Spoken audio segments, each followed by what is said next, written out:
what's up, guys? How y'all doing?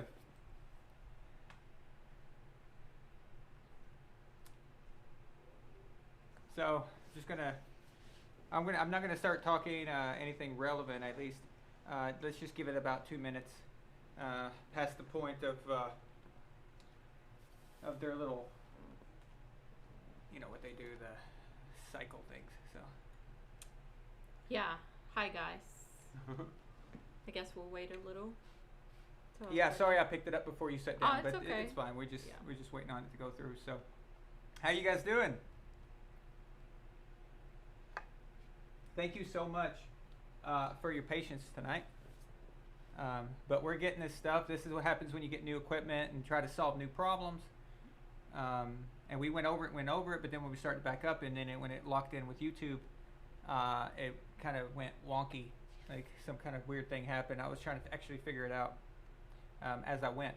So what I would like to do with you guys is real quick, since we're letting the algorithm do its work. Help me out here, and can you hear me good? And let me know that it's all good. So, ooh, someone's miserable. Her AC just went out. That's not awesome.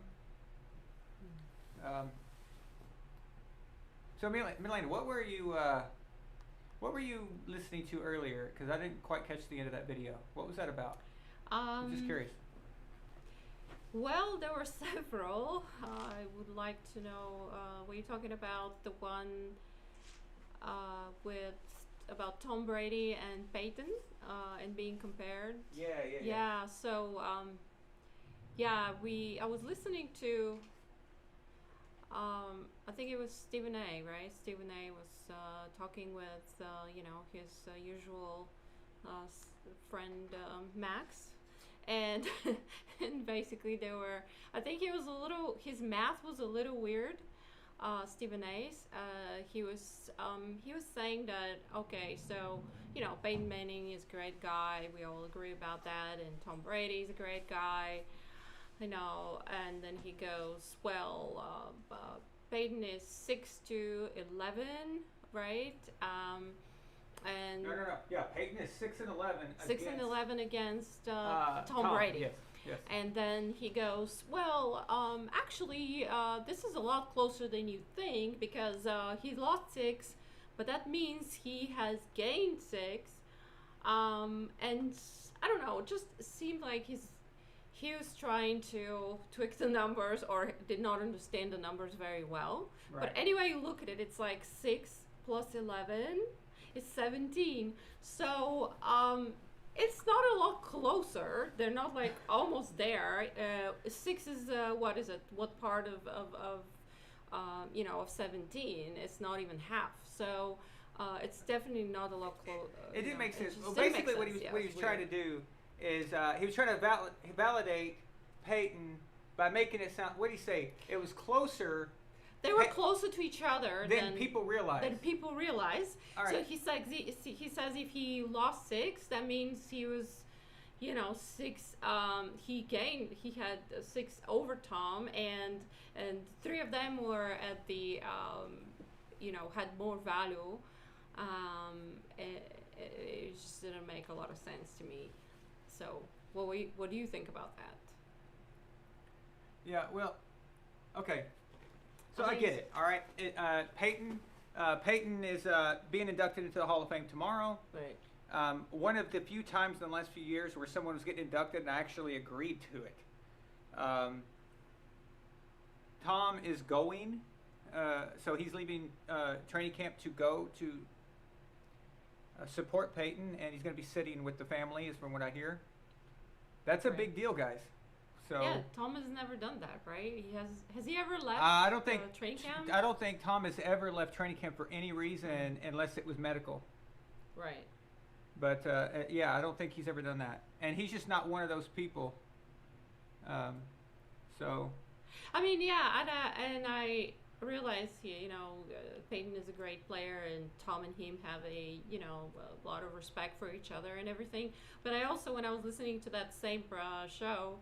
On ESPN, it almost sounded as if Tom has to go there because it wasn't giving so much credit to Tom of going, but it was more like he's gonna miss out like the biggest player, one of the biggest players ever.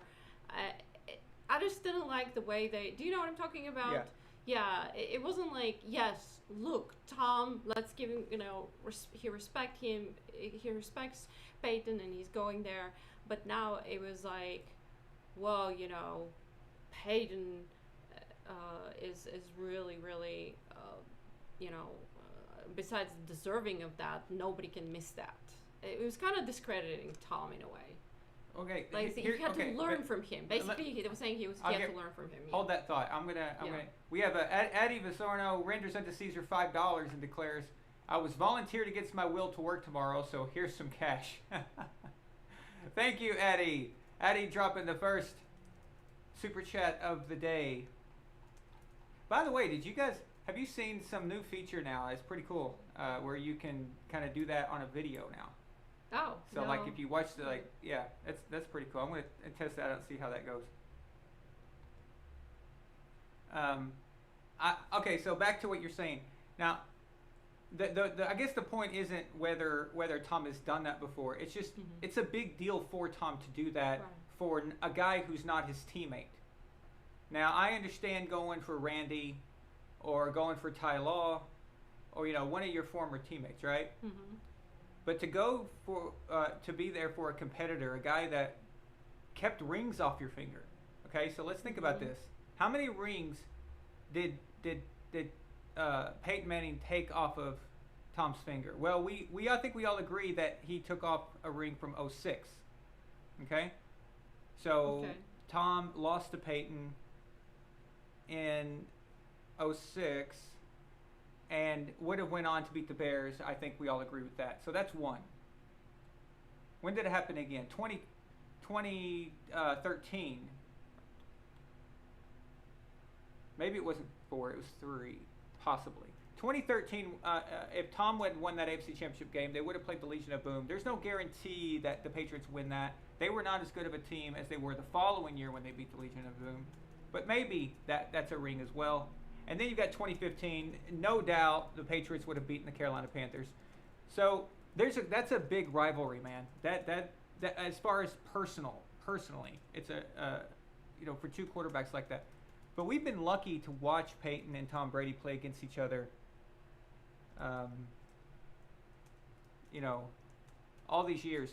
People don't understand this.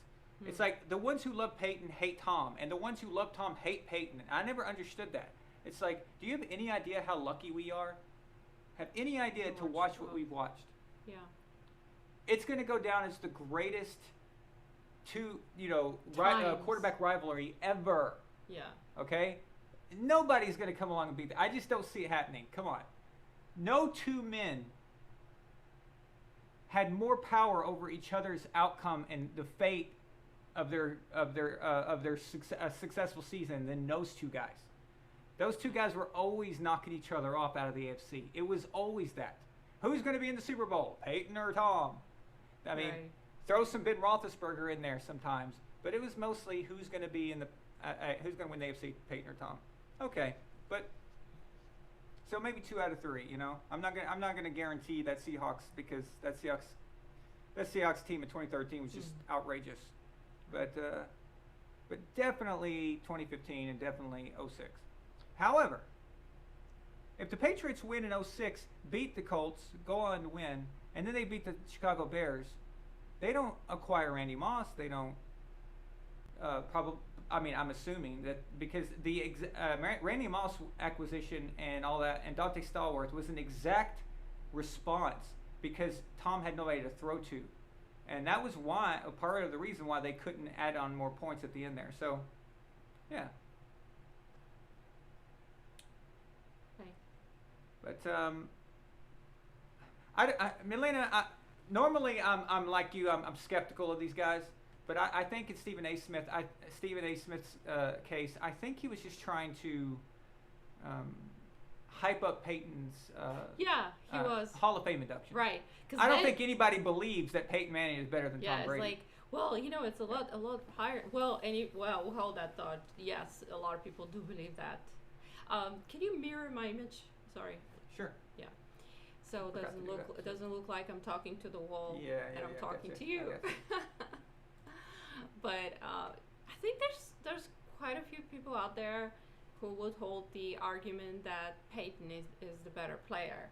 And during that same talk, I heard Max saying, hey, we all know that Tom has a stronger arm. No, he goes like, Tom has a stronger arm, but we all know that Peyton is better.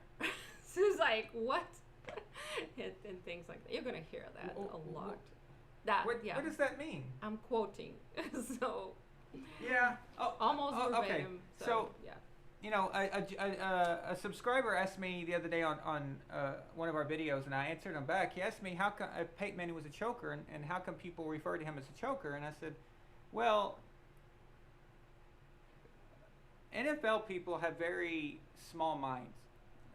I don't. What I mean is, NFL journalists and pundits, and sometimes even fan bases. Mm-hmm. Okay. So at the same time, people think that Tom Brady, sucks and is a cheater and all this crap. They're going to think that Peyton Manning is a choker.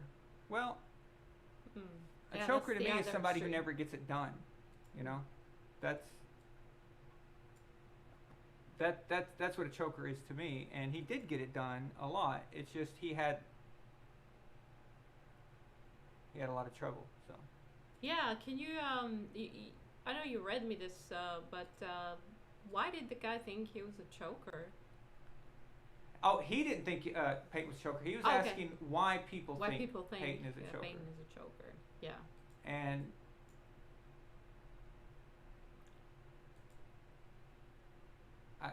I don't know. I mean, it's just been something that's kind of been attached to him for a while. So. It's just kind of like a weird thing, but yeah, you will always have a group of people that are gonna be just going, coming up with these crazy ideas and extremes, but I guess most people, for the most part, there's this, Peyton has a great following. And they all think he's amazing, and he is amazing. But it's just still when they start going into saying, kind of trying to take away from Tom's advantage over him, and kind of say, oh, they're almost there. You guys think there's a big difference, but know that it's really a lot smaller, because 6 in the back is 6 losses means 6 wins, and I was like lost in. Is this guy making any sense in terms of math, or do you want to look at it percentage wise? No, he was slightly confused, or I mean, it was kind of not that big of a deal, but just following with the rest of the conversation of the the hyping up is okay, but trying to minimize Tom's achievement sometimes is when I start. So, who do we have here with us tonight? Let's see. Brooks Pettit, Salami Pizza's here, Scarecrow, BB.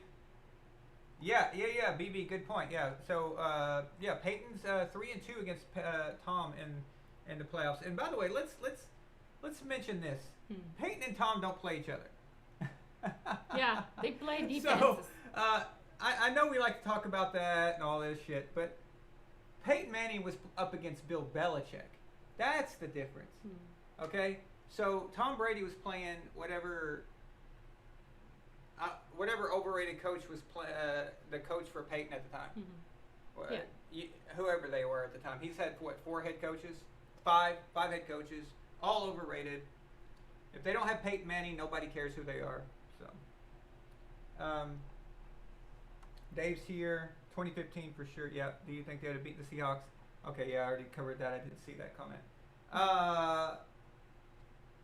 Celtics Nation. Yep. Absolutely greatest quarterback battle. Now their battle, although it's not really technically, they're not playing each other, of course. Yeah. It's the legacy on the line. It's the one guy exerted a win or a loss or win over with their team over the other guy and that. But we have to also not forget that, you know, the Patriots team was different as well. So the first 6 wins, the Patriots were a different team, and then the Patriots became all about Tom later on, and it just kind of switched. And then Peyton's team started playing defense. Okay, so let's look at 2015. Peyton had Von Miller, DeMarcus Ware, and all those guys. The no-fly zone and those dudes. Yeah, Peyton didn't have that defense in 2001 and 2002, 3, 4, 5. Okay, he didn't have that. That's, you see what I mean? And then by then, Tom was the one without the defense, and the offense was kind of, you know. Remember, you guys remember that period where our secondary was complete garbage? You guys remember our secondary was a dumpster fire?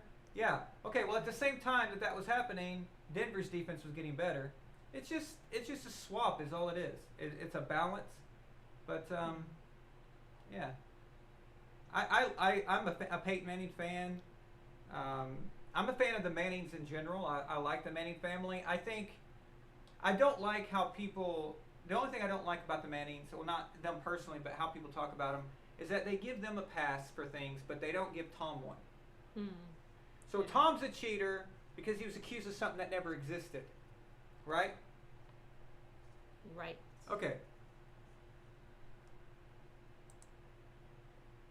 But Eli Manning can get in trouble for selling fake merchandise wasn't worn on the field. But Stephen A. and Max Kellerman called him a stand-up class guy. Yeah. But didn't say that about Tom. So I'm just saying, I would never say that about Eli, but I would never say that about Tom either. I would never accuse Tom, you know what I mean? Yeah. So, but if you're going to compliment Eli and look over his flaws, if you're going to compliment Peyton and look over the fact that he exposed his genitals to a woman in college, if you're going to look over the fact that he had HGH sent to his house, then you better effing look over the fact that Tom Brady was accused of deflating footballs. That's all I'm saying. I just want consistency. That's it. Mm. So. Yep. Tyree Vaughn. What's up, man? Shaq. Shaq, where the hell have you been? Dude. Shaq says, wow, nice setup, man. Welcome back to America. Ooh, ooh, ooh, ooh. All right. Thank you. I don't think, Salami Pizza says, I don't think the Patriots would win, but it'd definitely be not embarrassing. Yeah, exactly. I'm not really sure about that one. That 2013 team was there, even in the AFC. That 2013 Patriots team was there because they had Tom Brady and Belichick. That's it. Yep. Like that roster did not belong in the AFC Championship game. That was willed into existence by those guys. So yeah, So I don't know if they beat the Legion of Boom. I'm not going to go that far. Not in 13. In 14, that's a different Patriots team. I think the best Patriots team of all time is the 2014 team. I think the 2014 Patriots team can beat anybody. But I know that's probably a hot take, but go back and look at that roster, guys. Go back and look. Kind of like the 2021 Bucks team. I don't know. 21 Bucks, you mean this recent Bucks team, or the one that we're about to see? Just no one. Yeah, 22. What is it considered? What season is that going to be? 22 season? It was 2020. Yeah. Yeah. Even though the Super Bowl and the playoffs leak into 2021. So now we're in the 2021 season, correct? Tom's Bucks team is a good team. Yeah. No doubt, is a great team. But there are several Patriots Super Bowl winning teams that would crush that team. Of course. Yeah. Yeah. I was just kind of. But it is a good team, though. I know, absolutely. Okay. Shaq says, but he was dragged kicking and screaming in that last Super Bowl thanks to Denver's D. Exactly, Shaq. Yeah, that's what I was saying. It's like, let's not pretend that at the end it wasn't Peyton with the defense. So it switched. Yeah. Yep. The Patriots were very Tom Brady centric at that time by then, and Peyton Manning's team was very defensive centric. It just switched. That's all. Mm-hmm. Yeah. Scarecrow says, my brother thinks Aaron Rodgers is the GOAT because his passer rating. Passer rating? Who gives a bleep about... Dude, an individual stat only matters in context. Okay? Yeah. It's only a part of a mosaic. Okay? It's only a series of events that you put together, a series of stats, that you put together, and then you add everything together. You can't just stick out one thing. Passer rating? Yeah. Right. Yeah, my left acorn, passer rating. Dude, Aaron Rodgers has had some great teams and couldn't get it done. He's had some great teams. Yeah. Yep, for sure. Can he at least get back to a Super Bowl? Can he at least do that before we start crowning this guy? I mean, come on. Even Brett Favre got back to a Super Bowl. Yep. What's up, George? Tapasio? Yeah. Peyton Manning in 06, he was on the sidelines, and Tom had the ball, and Tom was about to go down and score, or we all thought so. Peyton was on the sidelines praying, asking God, and Peyton said, God, I don't really want to, I'm paraphrasing, but I don't want to pray for something like a football game, but just this one time, can you not let Tom Brady win? And he's like, Tom's already got 3 rings. He doesn't need any more. Can you just let me have one? Yeah. So. 3.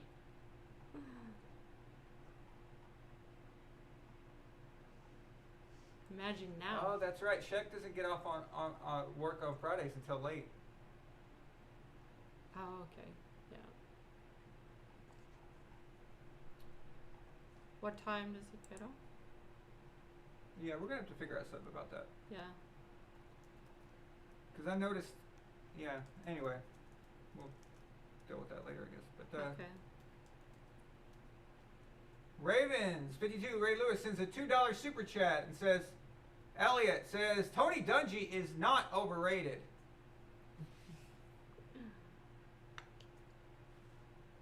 Oh, really? Oh, really?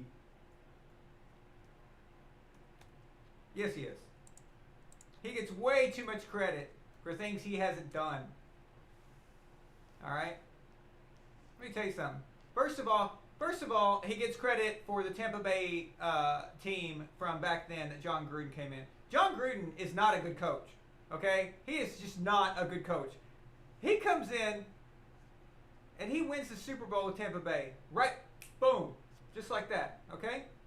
Dungy couldn't even get them to the Super Bowl. Now, I'm not even talking about the Super Bowl game itself when he knew all the Raiders' plays. And by the way, you can't hold that against them. That's not his fault that the Raiders are idiots and didn't change their playbook. But no, Gruden had to get them to the Super Bowl. Dungy couldn't even do that. But yet everybody takes the credit away from John Gruden and gives it to Dungy. So that's, I call complete BS on that one right there, immediately. Okay, so then Tony Dungy goes to the Colts and inherits who? And he was always the weak link for the Colts. Peyton usually was doing his job. All those MVPs and crap. Dude, when you got a quarterback that good and you can't get to a Super Bowl and you can't even... I mean, and then Tony Dungy leaves, hands the team off to Jim Caldwell, who, oh my God, is one of the worst coaches of all time. This guy should be nowhere near, as Stephen A. Smith, nowhere near a head coaching job. Pretty good offensive coordinator, though. But nowhere near, is he offensive coordinator or defensive coordinator? I can't remember. Pretty good coordinator. I know that when he went to the Ravens, he seemed to help them out quite a bit. But as a head coach, and then that team goes to the Super Bowl. Really? Now, you're telling me that Colts team sniffs the Super Bowl if Peyton Manning's not on it? Mm-hmm. Right. Come on, man. Let's be realistic here. Yeah. And that Colts team, that 09 Colts team, is a phenomenal team. You know, they could have gone undefeated and still couldn't get the job done. Still couldn't close it out, just like '07. But at least they could have gone undefeated, at least in the regular season. So. Want to check the sound? Yeah, sure. Sound check. Maybe that better, guys. Is that better? Is that better, guys? Okay, anyway, I'm not saying that Tony Dungy's a bad coach, but he is way overrated. He gets way too much credit. Yeah. It's just, I don't know. You take Peyton Manning off that team, and Tony Dungy does nothing with it. So. Right. We know how important quarterbacks are, guys. And I let me put it out like this. Bill Belichick, I consider Bill Belichick the GOAT. Okay, greatest coach of all time. I know a lot of people don't. Yep. Name one person.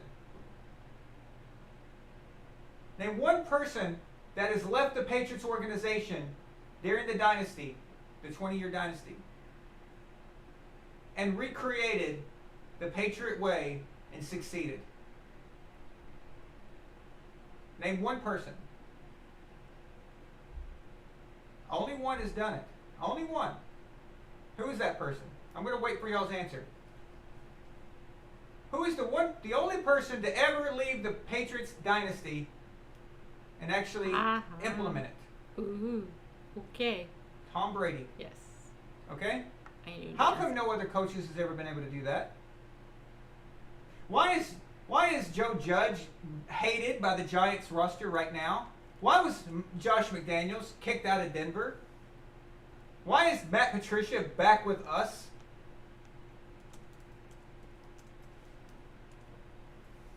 You gotta have both, guys. You gotta have both.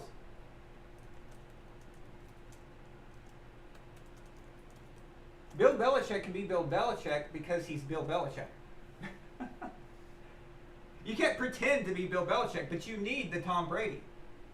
Okay? Yeah. You gotta have that. You have to have that.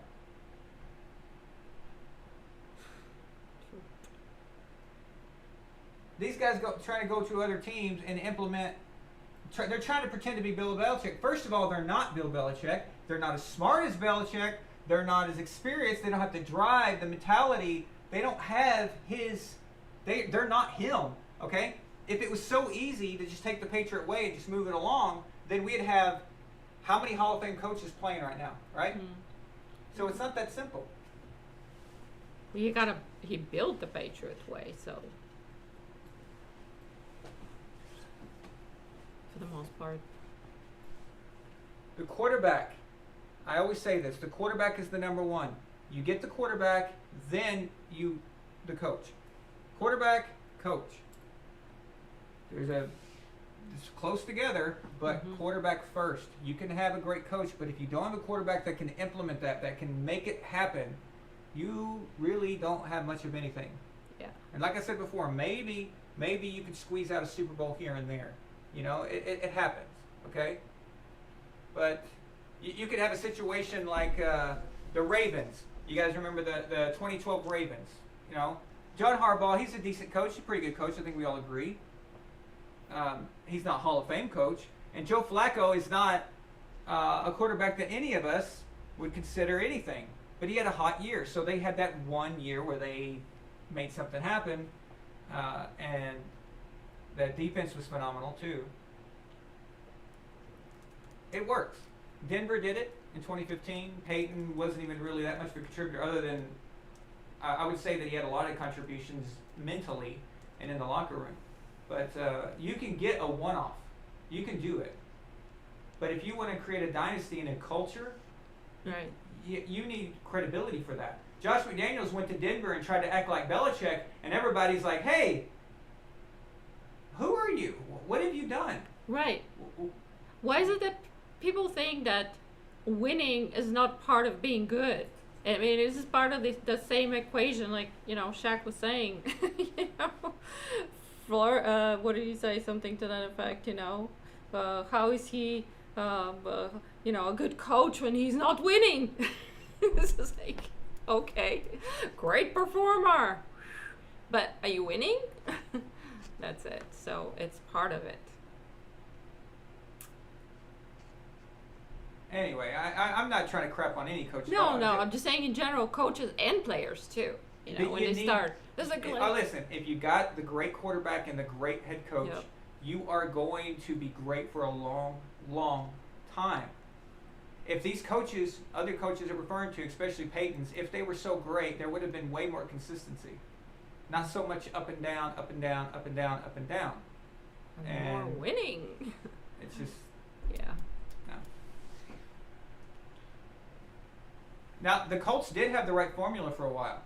Okay? I am a firm believer that it's a great thing if you can take a great quarterback, okay? So like an elite talented quarterback, and pair him with a great defensive head coach. I think that is a good recipe. You don't have to have that. That's not what I'm saying. But I think it's a good balance because you need a quarterback that can basically, and him and his offensive coordinator can take care of everything, and then you need a defensive guy that knows what he's doing and can manage the whole team. But being a head coach is not just about being a coordinator. It's about being a manager of people, a manager of everything, a facilitator. All of it. There's so much involved, and most guys can't do that. It's why I would take Rex Ryan as a defensive coordinator any day of the week. But don't you ever put him as the head coach of my favorite team. Don't ever try to do that. Gotta get the balance right. Get the balance right. Get the balance right. That's a song. But anyway, hey, there was a lot of things. Oh, Shaq. Yeah. Shaq renders unto Caesar. Oh my gosh.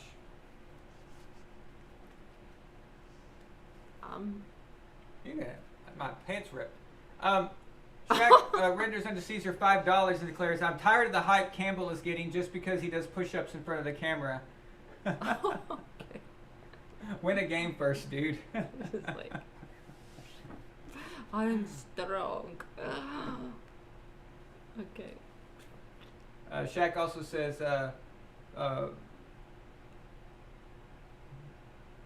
yeah, Shaq, I know you thought I meant a coach. Yeah, I know. It was a trick question. I was hoping everybody would say 0, and then I'd be like, got ya. No, actually, there is one person.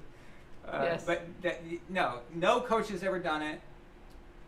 Listen, you can implement the Patriot way all you want, but the Patriot way needs credibility, okay? Because it's not easy. It's hard. It's not player friendly, okay?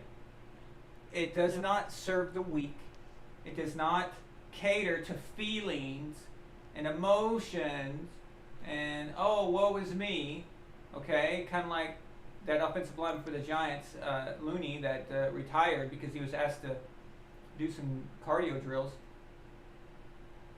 It doesn't cater to those things. It's hard. Yeah. Okay. The Patriot way is probably, we should call it what it is. It's actually the Bill Parcells way. Okay. It started out as the Bill Parcells way, and then it morphed, and Belichick took it to, a higher level. But that way of doing things only works if you have credibility behind it. The Giants hated Parcells for a long time until he started winning, and then he could get away with that crap. The Patriots didn't even like Belichick that much until they started winning. Then it's like, okay, I get it. Guys are willing to put in the work. They're willing to take the crap. They're willing to put up with it if they're winning. But if you're not winning, you can't go in there laying your testicles on the table saying, oh, I'm Josh McDaniels. Here's my rings. I came from New England. Bow down to me. Yeah, sorry, dude. I'd say that was Belichick and Brady. Right. What have you done? And you can't do that. And Joe Judge is trying to do that in New York right now. And it's the same thing is going to happen. Brian Flores of the Miami Dolphins seems to be the only one who has a chance right now. Okay? And that's because even though he is doing it, he's not near as aggressive. He's not trying to be Belichick. He's trying to install the Patriot way, but he's not trying to be Belichick. And that actually probably give him the best chance. So, right. Mr. A! Mr. Ray Mr. Automotive sends a $50 super chat. He says, "Let's go, everyone." Hell yeah. Thank you, my friend. Nice to see you back. So we got a lot of you guys back. Maybe we have to switch back to Saturday because I'm starting to see people that I haven't seen in a while. I don't know. We gotta, sure. Well, how's that going to work out with the other one? Maybe we need the show a little earlier. Yeah, we'll see. That actually could work. Talk about it. Thank you so much, Mr. Ray. That is awesome, man. Nice to see you back. Hope you're doing well. I gave you my phone number. Call me. Call me, maybe. Yeah, Mr. A also says Saturday. Do we taking calls tonight? Yeah, we can take some calls later. I'm just asking. Yeah, if Shaq or anybody wants to call Mr. A. That's weird. It's like confusing me. My camera keeps zooming in and out of focus. Oh. Or maybe it's me. Oh, you're like in focus, like close. I really like your hair like that. Are you talking about me? Yeah, I'm not talking to me. My hair's a mess. Yeah, we can't see anybody's hair. I like your hair. Oh, thank you. You guys like her hair? Isn't that cool? So that was a conversation from last time. Yeah. I like it. I think it works good. I think it's real good. It's different. Thank you.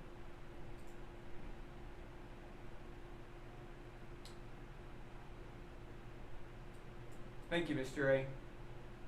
Oh, okay, cool. Yeah, Jalen, I'll post it when we start taking calls.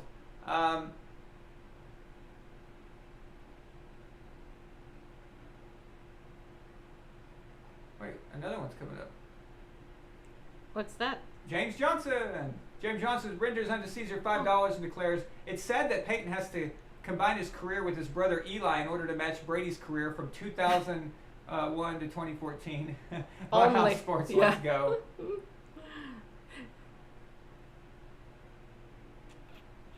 True. It's true. It's true. Peyton Manning made a joke one time that if it wasn't for Olivia Manning, who was the mother of Peyton and Eli, yeah, if it wasn't for Olivia Manning, Tom Brady probably has 12 rings right now. What'd she do? Oh, I mean, just to she gave birth to create Peyton them. and Eli.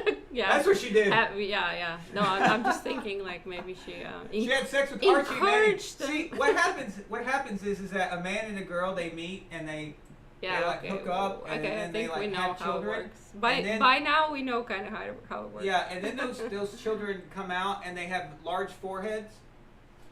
Some of them has large foreheads, and then some of them have this kind of face. Wait, let's see the face. Oh, I don't know. That's the Eli Manning face. Oh, okay. Yeah, but some of them say Omaha the time. Peyton was yelling Omaha from the time he was 3. He used to ask for his Cheerios. He'd say Omaha, Omaha. Yeah, I believe it. And then if he wasn't getting his Fruit Loops fast enough, he'd go, hurry. Hurry. That was funny. You guys remember a few weeks back you met our artist Sophie. Yeah, Sophie. Sophia in Sophia. In Sophia. But we told her on the show, and you guys let her know before she starts drawing Peyton Manning that he's got a glorious forehead. When she started working on Peyton a few weeks back, she sent me a text and said, "Oh my God, you were not kidding." She had never seen him before. She's looking at him, drawing him. Yeah. She goes, "Oh my God, this is without a doubt the most glorious forehead I've ever seen him on."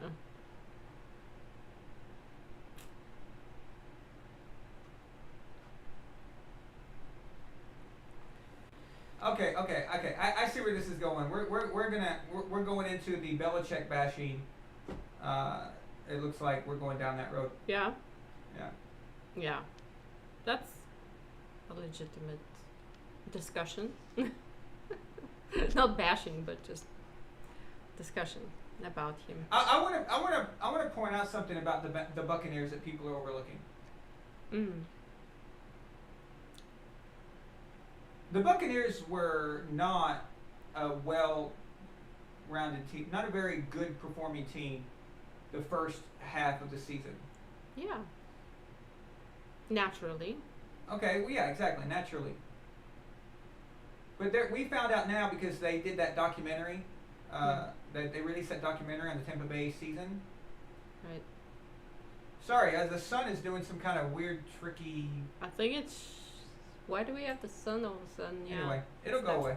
Okay. You need to go away. You need to go away. So anyway, so we found out that Bruce Arians eventually, midway through the season, he got the point. And he said, yeah, I decided to take my hands off and unleash Tom Brady. Okay? Well, that was right when they played Kansas City, and then after that, they never lost again. Okay? Right. So basically, all Bruce Arians did was let go. Let go of the steering wheel. Get out of the way, right? Right. Okay. So you've got Tom and Byron Leftwich, who is not exactly known as this great offensive coordinator or whatever, but him and Tom work well together. The good thing about Byron is not only is he a former quarterback, but Byron is a recent former quarterback. Guys, it wasn't that long ago where we were playing against Byron and the Jaguars. So he knows the modern game. He knows right now. He knows how to communicate. He knows what Tom wants. And Tom knows what he likes. Mm-hmm. So that's a good combo, okay? But let's not overlook the Bucs defensive coordinator. Now I'm sure you guys, if you've been with me for years, you'll remember that I always was complimentary of Todd Bowles, all right, as a defensive mind. Right. Okay, I complimented him on the Jets. I know he was the head coach of the Jets, but nobody's going to make the Jets good. All right, not even Bill Parcells could make the Jets win anything significant. Yeah. But you've got Todd Bowles is a great defensive coordinator. He did great in Arizona as well. You guys remember that Cardinals run? They made it all the way to the NFC Championship game in 2015, I believe. That's Todd Bowles, man. And as a Patriots fan, we've seen that defense against playing the Jets. It was their offense that was a dumpster fire. But the point is Tom had that balance. He had that guy on the other side. And that's what I'm saying. You need the defensive mind and you need the quarterback. But at this point, guys, Tom Brady is at a point now where he is so knowledgeable and he's got so much credibility that he is a de facto head coach. You know what I mean? Like, in essence. Yes.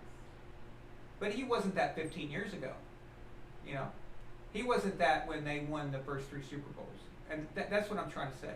Is that let's not get it twisted here. Belichick can still be the GOAT, and Tom Brady can still be the GOAT, and Tom Brady can still be the GOAT with Belichick being the GOAT. One doesn't cancel the other. One doesn't mean something else from the other, is what I'm saying. What are people who hate Belichick going to think if the Patriots go to the Super Bowl this year? I'm just saying, like, I'm proposing that right now. What happens if we go to the Super Bowl this year? Then what? It doesn't affect Tom. Tom's already proven it. Right. Now what are you going to say? Well, it's still all Tom Brady. But wait a minute. Belichick just took either Cam Newton or Mac Jones. Daniel Jones. I was about to call him Daniel Jones. Just took Mac Jones to the Super Bowl. Mm. Now what do we say? Do we go back to saying the Patriots dynasty is 50-50? You see what I mean? Now I know it's a hypothetical, but it was also a hypothetical at the beginning of last year, before the Bucs did anything. And we said this about Tom. What happens if Tom makes it to the Super Bowl? Well, he's got to make the Super Bowl yet. They did, and he won, and he was Super Bowl MVP. But I think those of us who know Tom, Mm-hmm. and those of us who followed him, We knew that he did not need to win in Tampa Bay to prove that he's the GOAT. We knew that. He's already proven that. He already proved that. Time and time. All he did was prove that to all the people who were haters and you know, wanted to see him fail. But for us, it didn't change anything. Okay? Yeah. And regarding Bill, if he doesn't win anymore, which by the way would be incredible for him to take the team to the Super Bowl this year. It's such a different team right now. There's so many new teammates, and that it will be a shocker if he actually, you know what I mean, it would be a big deal if he does go to the playoffs, I think. I completely agree. It That's very well takes time. said. If he's gonna rebuild this, it's gonna take some time. It's going to be I think it's very similar to what Tom did as far as Tom went to a trash organization. I'm sorry. I know that sounds bad. That sounds mean. Mm-hmm. But let's be honest. Okay? The Bucks, they are the worst team in professional, all the 4 major sports in America. They have the worst winning percentage of all. The worst. Tom went in and won a Super Bowl in the first year. Now, that Patriots roster last year was a complete hot garbage mess. You're also, it's hard to recover when the greatest quarterback of all time walks out your front door. Thank you, Robert Kraft. Yeah. And about that. Oh, yes. About that. Yeah, Thank you. You had a thought about that earlier. I had a thought about that yesterday. Maybe you want to talk about it. I was ranting to her about it. Yes. Before I do that, let me catch up with. And see if the mirror thing is correct. That's fine, but it flips it.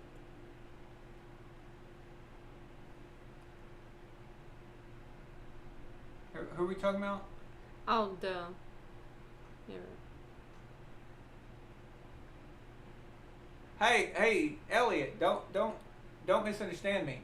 Joe Flacco's run in 2012. A lot of you guys can back me up. I've always said this. Joe Flacco's 2012 run was phenomenal. It's freaking phenomenal. I haven't seen playoff football played like that very few times. Okay? He deserves his props for that. Okay? So I'm not taking that from him. But what I'm saying is that Joe Flacco is not a elite quarterback to maintain that kind of. He's not the guy that you give all that money to and hope that he can carry your team and ride it out.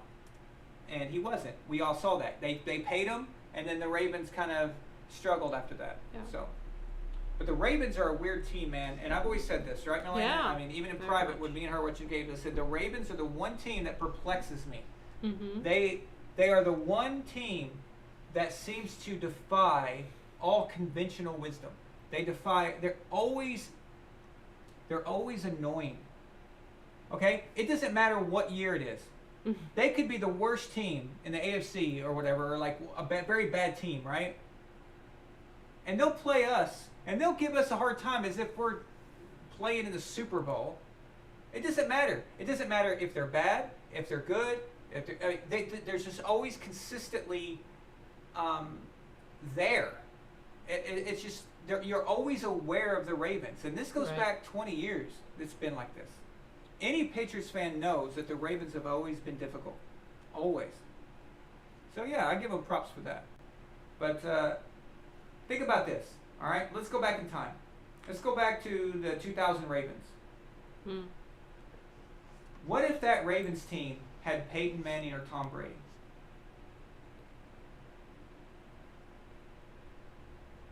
How long does that run last? Do they win back-to-back? Do they win 3? Who knows? We never got to see how good of a coach, what's his face is, because he never had a quarterback. Brad Billick. Although I love those leather jackets Brad Billick used to wear. Those things were awesome. But we never got to see what he could be because he never had a quarterback. And that's the same thing with Jim Harbaugh. Jim Harbaugh never got to, what if you put back, okay, the same question. What if we had put Drew Brees or Aaron Rodgers or Peyton Manning or Tom Brady with the Ravens of the 2008, 9, 10, 11, 12. Right. That's kind of scary too. That's a scary thought, actually. So, no, I have mad respect, huge respect for the Ravens organization. Absolutely. Sure. Yep. But I tell you what, you just lost one of the biggest reasons why. Your general manager. So.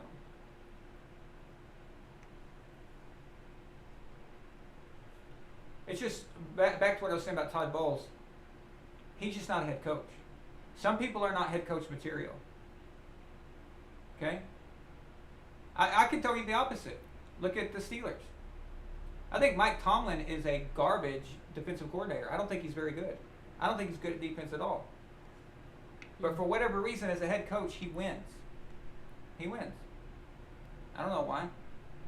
He just does. The Steelers are always there. They're always doing something. They're always, you know, has he ever had a losing season?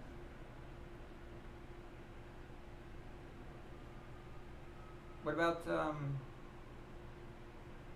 and then you got old Sean McVay, Mr. Overrated himself. Don't get me started on Sean McVay. And all these guys who've gotten hired because they shared a urinal with this idiot. I probably shouldn't talk too much crap about Sean McVay considering I'm in Los Angeles. I might need press credentials from these guys. Right. I better shut my mouth.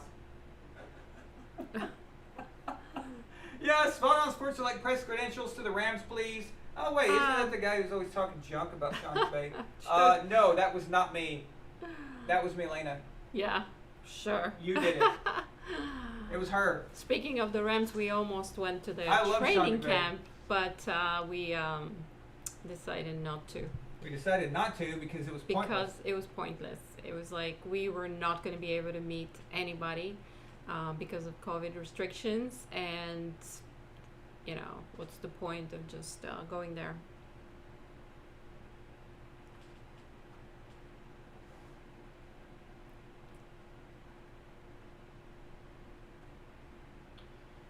Listen, guys.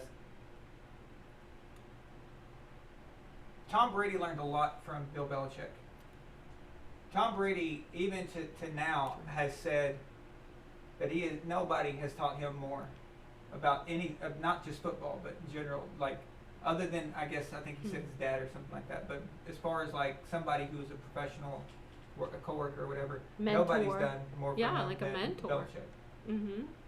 So that leads me to what I was saying, or we were about to talk about, Robert Kraft. Okay. Now, I have always maintained that a lot of Tom leaving, the responsibility is actually on Robert Kraft. And it's not as much Bill Belichick as people may think.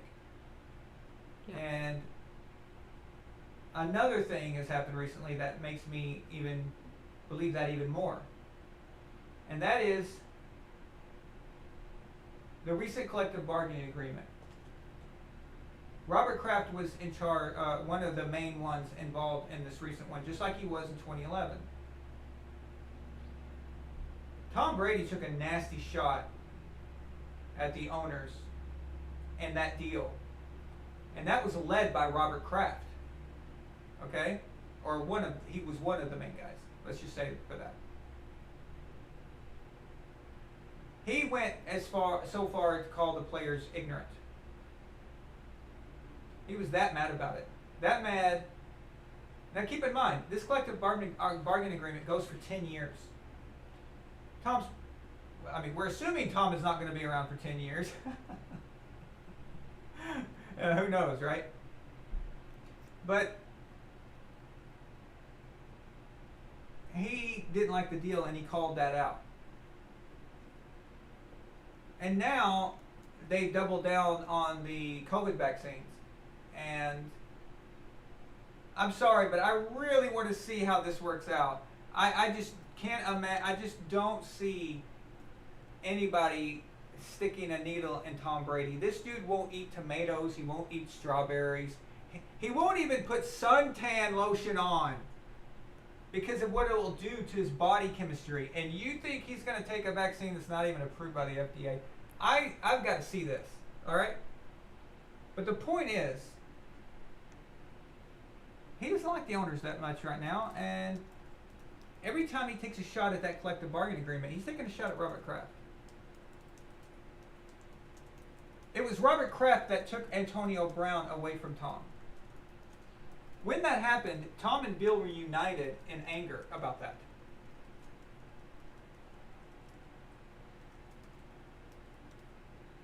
Who does Tom Brady throw a touchdown pass to in the Super Bowl? Antonio Brown. That's not an up yours to Belichick. That's an up yours to Kraft. That's what that was. And you're telling me when Kraft got in trouble for that thing in Florida, that didn't bother Giselle?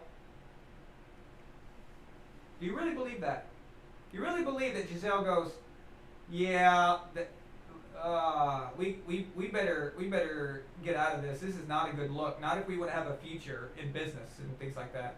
And we know that Tom has mentioned that he may want to go into politics. We also know that he wants to go into a bigger business. He wants to expand TB12 and stuff like that. You can't do that when your owner is getting happy endings at the local Asian massage parlor that's connected to a Walgreens. All right? You see what I'm saying here? Or how about when Robert Kraft sold Tom out on Deflategate? Bill Belichick didn't sell out Tom Brady. In fact, Bill Belichick spent a whole week learning about how inflation and deflation of footballs work the week he was supposed to be preparing for the Super Bowl. Robert Kraft is the one that kissed the ring of Roger Goodell and the rest of the owners, I should say. Mm-hmm.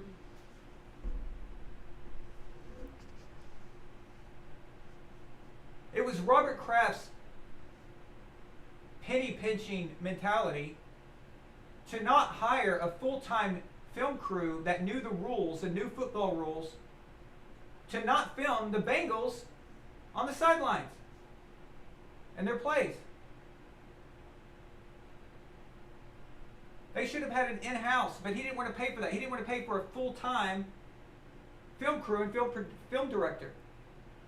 So he hired outside people to come in.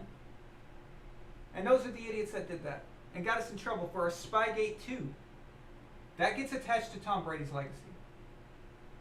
All I'm trying to say here is that I see more evidence of Robert Kraft being the problem than I do Bill Belichick.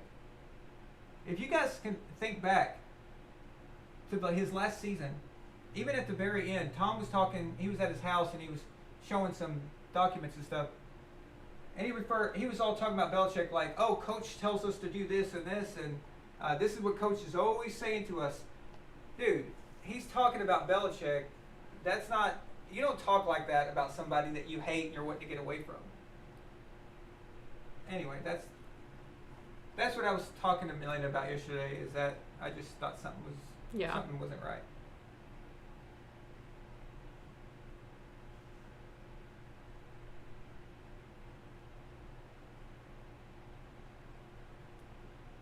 So you put up with Bill Belichick for 20 years and all of a sudden you just can't take it anymore? Really? Really? No. It was Kraft that took those weapons away.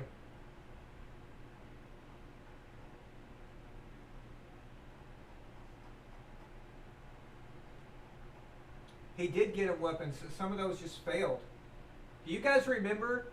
Listen, people have short memories. So let's go back to 2019. Week 1, Pittsburgh Steelers. What happened? You guys remember? You can actually go back into the archives if you remember, and you can actually look at what we said. All of you are guilty of it. All of you. Let's go back. Week 1, 2019, after we beat the Steelers, we were talking 19-0. We were talking 19-0 back then. Y'all remember that? Why? Who was on that roster? Josh Gordon? Remember that? Julian Edelman was in good form. And just signed Antonio Brown. Yeah. Boy, did that thing fall apart quickly. And it all started with the cutting of Antonio Brown. And it all fell apart. And it just went downhill from there.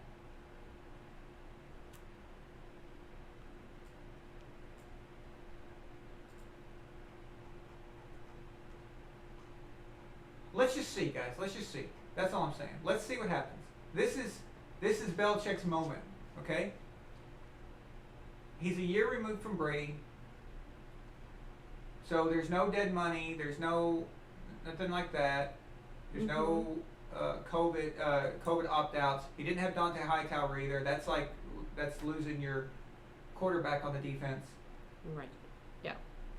He's been able to acquire new players, and that's what we said last year. We were saying that all last season. We said that we didn't know Tom Brady was going to win the Super Bowl, and we were all saying that this year would be the year because our salary cap, we got that money back.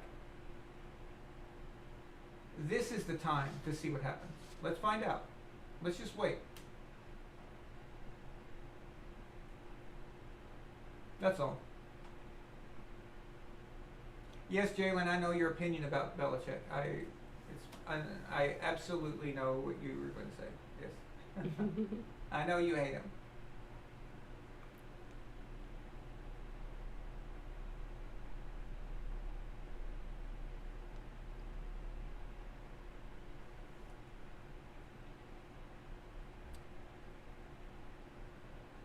Wait, did I call John Jim again?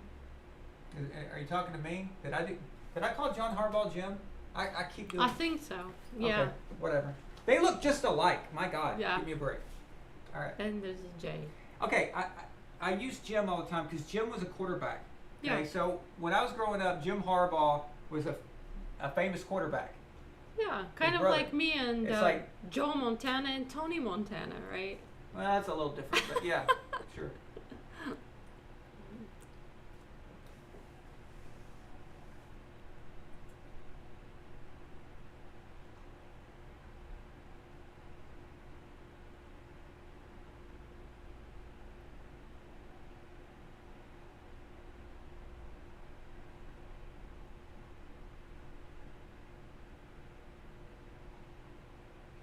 Odson made, I think, Flacco's 2012 run. It was about. It's not always about the stat sheet on this.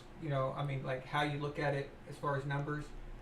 It's about when those numbers were made, like the timing of them. So you'd have to go into the games. I just remember Flacco always seemed to pull through when he had to, and especially against Denver, Right.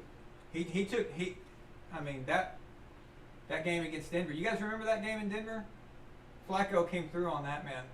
So, I understand what you're saying, though.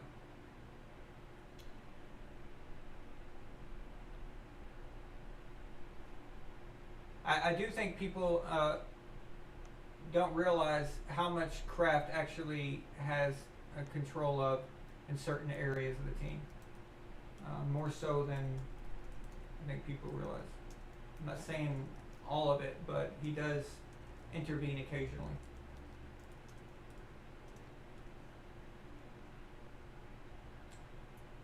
Anyway, I have no respect for Robert Kraft. I used to. I used to call him Mr. Kraft, but now I don't. I don't have respect for a guy who goes down to Florida, that did what he did. That doesn't bother me. That's not what bothered me. I don't care. Whatever. That's fine. Okay? My problem is that he sold out AB to save himself. And I thought that was pretty pathetic. So, but I have no problem with him going and getting a rub and tug. I mean, that's his business. He's not married, It's not like he cheated on his wife or something. So, James Johnson renders unto Caesar $5. He says, I may not agree with Jalen on a lot of things, but I appreciate his willingness to share his opinions, and I can respect that. Oh, absolutely. That's why I let Jalen talk. So I don't I don't shut down anybody who has an opinion unless you're disrespectful. Right. In the past, Jalen has said some things a certain way that it's been disrespectful. For the most part, it's okay. But I don't always agree with them either. In fact, I think we disagree on a lot of stuff. Sometimes I think he disagrees with me just To disagree. just for fun. Yeah. Yeah. And I have to ask him about that sometimes. So I'm just interested to see how things go with Tom as far as the team and all the rules that are coming. But yeah, thank you for that, James. Oh, Well- that's right. Also, I want to remind you guys, and thank you, Dave, for putting that. If you're talking to me, because I know sometimes you guys talk to each other on here. If you're talking to me, make sure you put my name, Von Allen, Aaron, whatever you want. Just let me know that you're talking to me. Otherwise, I'm just going to assume you were talking to someone else.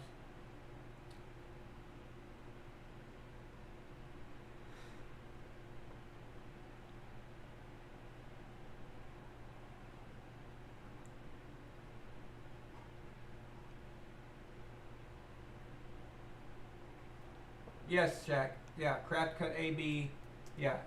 Both Brady and Belichick were upset about it. Yeah, they did not like that. Capacity, I love the Patriots, but by the way, they treated Brady from the benching of Butler. Now I only love Brady. Fair enough.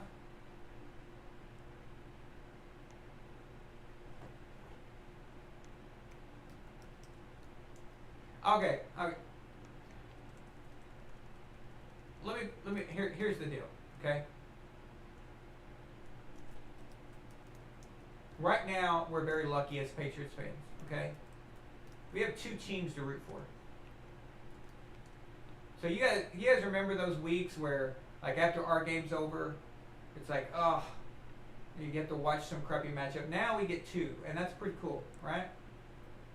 It's a great thing. What if the Patriots meet the Bucks in the Super Bowl? We win.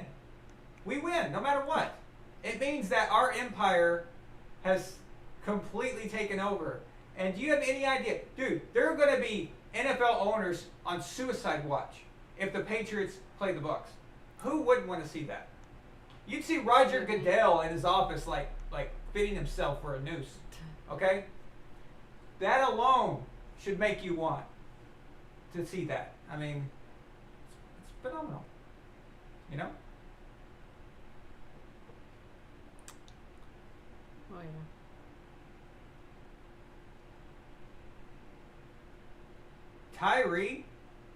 Tyree Bond just said, I was talking with my wife yesterday, and she said that deflating footballs was worse than Denver Broncos cheating the salary cap. Tyree?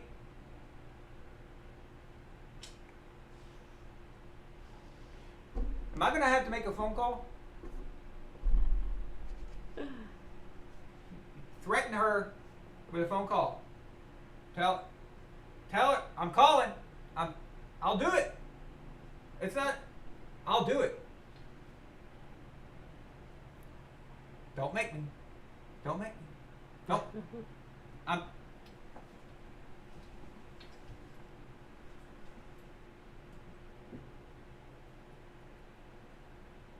It's no joke. I'll do it. What in the world? Why would she say that? By the way, cheating the salary cap is the most egregious thing you could do to cheat. It is the biggest. It is the largest advantage that you could gain over a season is to cheat the salary cap. That is the biggest advantage you can have. It's monumentally larger than any other cheating violation. Mm.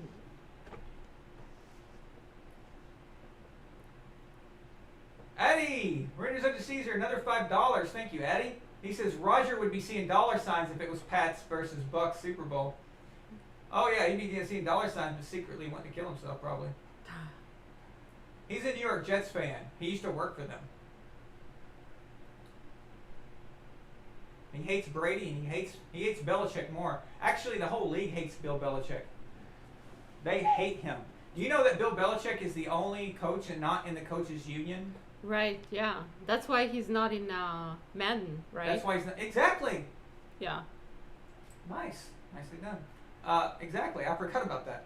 So Belichick is not mad because he's not a part of the coaches union. Meaning, I guess he doesn't like being told what to do. Okay. So they hate him. They just don't like him. They didn't like Parcells either. So now a very controversial issue: the vaccines. That will be interesting. What will happen? I almost don't want to talk about it. I don't know. Well, as far as the vaccine, here's what I'll say. Yeah. I'll talk about the rules that the NFL implements, but I will not talk about the vaccine medically on the air. Right. Yeah. Because, well, first of all, I'm not a medical expert, but that's the easiest way to get our channel into trouble. Oh, okay. Because they're trying to invoke a certain clause to but we can talk about the rules. Yeah. To make the NFL, each team impose that mandated to each team and to all players, and going around the the associations. So that's what they're trying to do. That's what the latest talk has been about. And like I said, I don't even like talking about it from a medical perspective, but basically the opinion of like Stephen A, for example, was saying, well, don't play. If you don't want to get vaccinated, don't play. It's just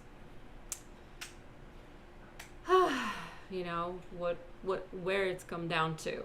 Basically, people who make a certain choice for their own bodies, and when there's not sufficient evidence, and studies, are going to be forced out of the game, or they have to comply. It's just a mess.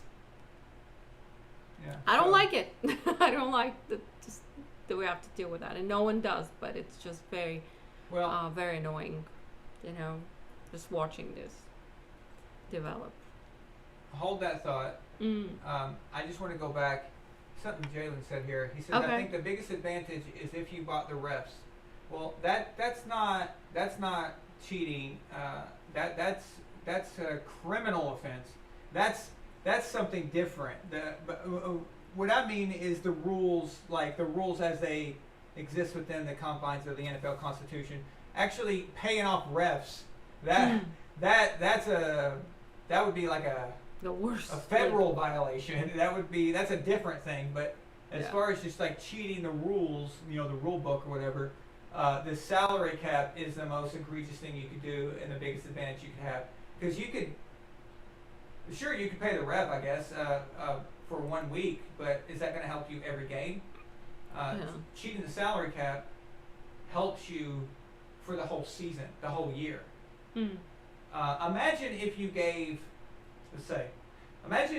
Belichick or Andy Reid or see, I did it again. John Harbaugh, Mike Tomlin, who else? Just these coaches that are consistently good, even no matter what. Imagine giving them $20 million extra to spend for a season. Imagine that. What would they do with that money? How would that change? How would that alter the situation? And see, what Denver did was that Denver specifically, it involved John Elway and Terrell Davis. They're two best players. So if you didn't do that, then basically either one of them has to go or some other guys have to go, maybe on the defense, maybe somewhere on the offense. Maybe Shannon Sharp has to go. Who knows? Somebody has to go, right? To keep them. Now, do they win the second Super Bowl? That's the question. And that changes it.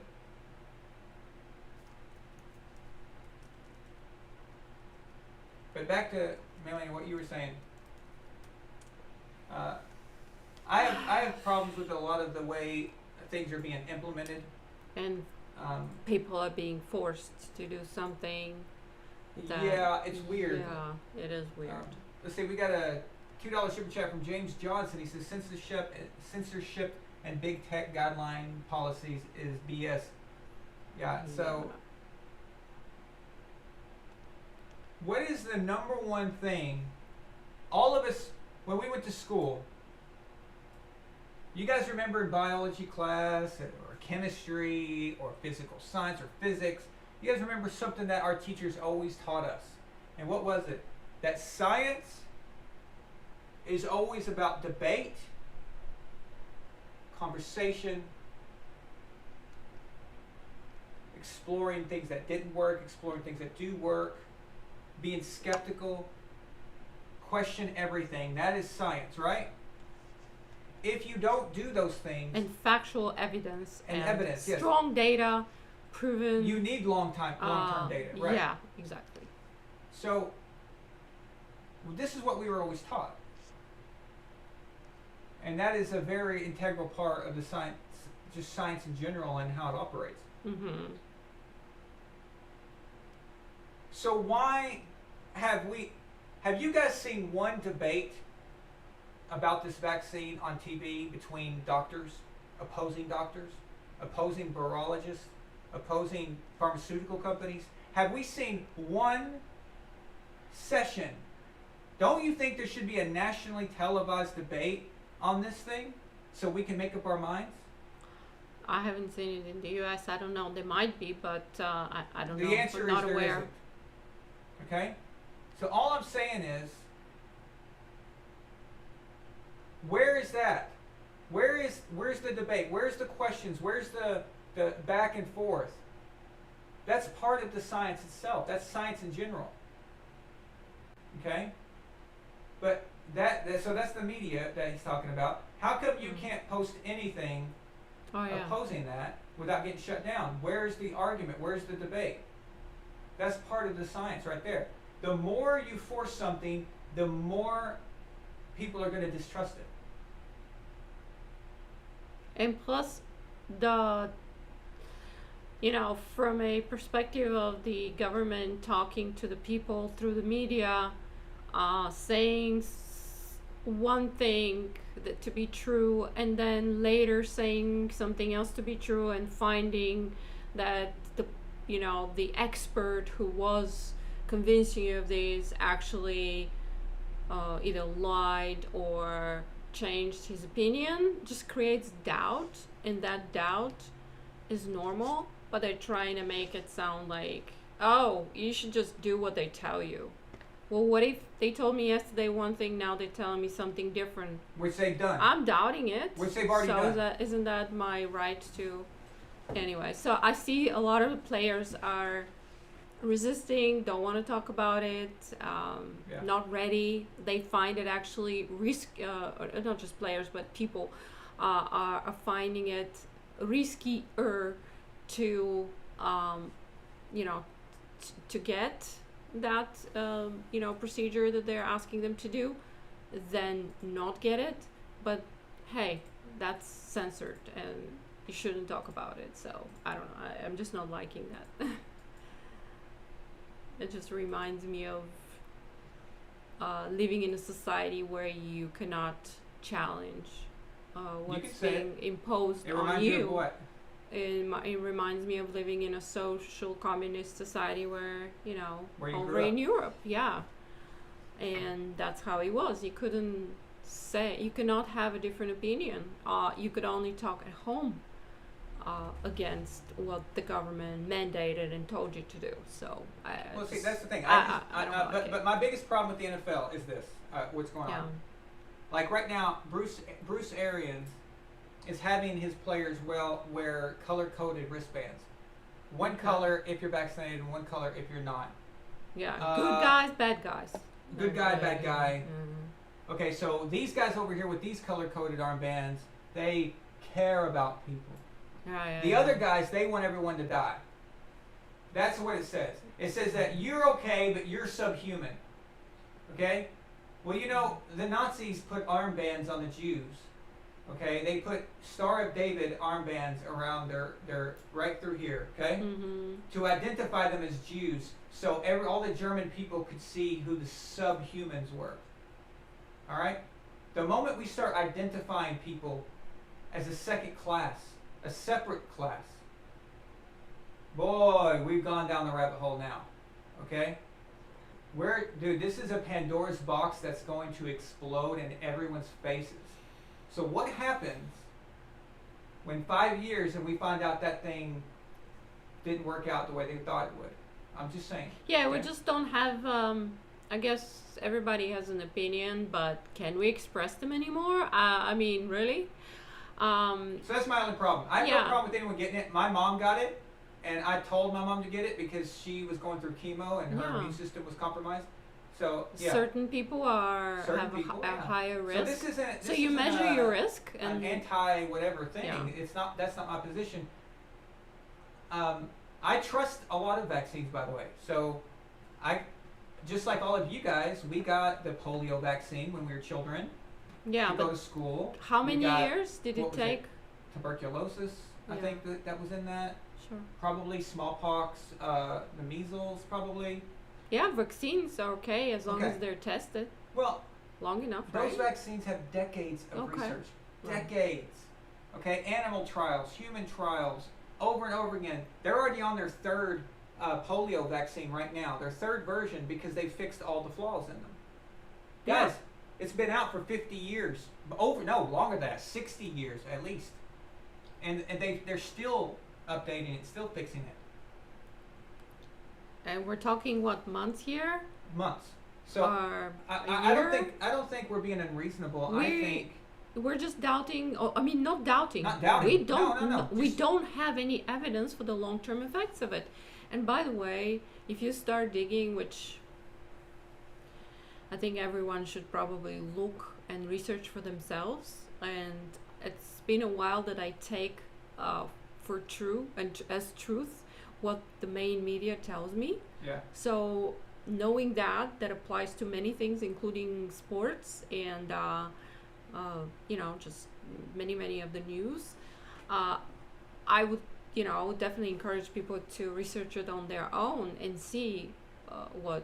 It's not only about what percentage of the vaccine can cause side effects. It's about, do we have data of what are the long-term effects, and etc. There's so many questions that we can ask, and like Aaron was saying, science is about asking the right questions and having enough evidence to support that in order for it to become, a viable truth. And Do you know what would make me be interested in going with it and doing it?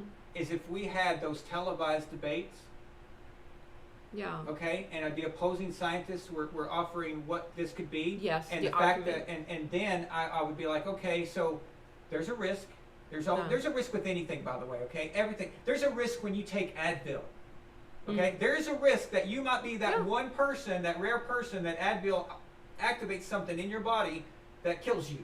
Okay? yeah, So every there's a drug risk has in everything. that. But what I'm saying is, if I saw a healthy debate, and they're trying to be sincere about it, that actually might actually get me to kind of look, feel a bit better about it. But the fact that they're censoring people, that's scary, man.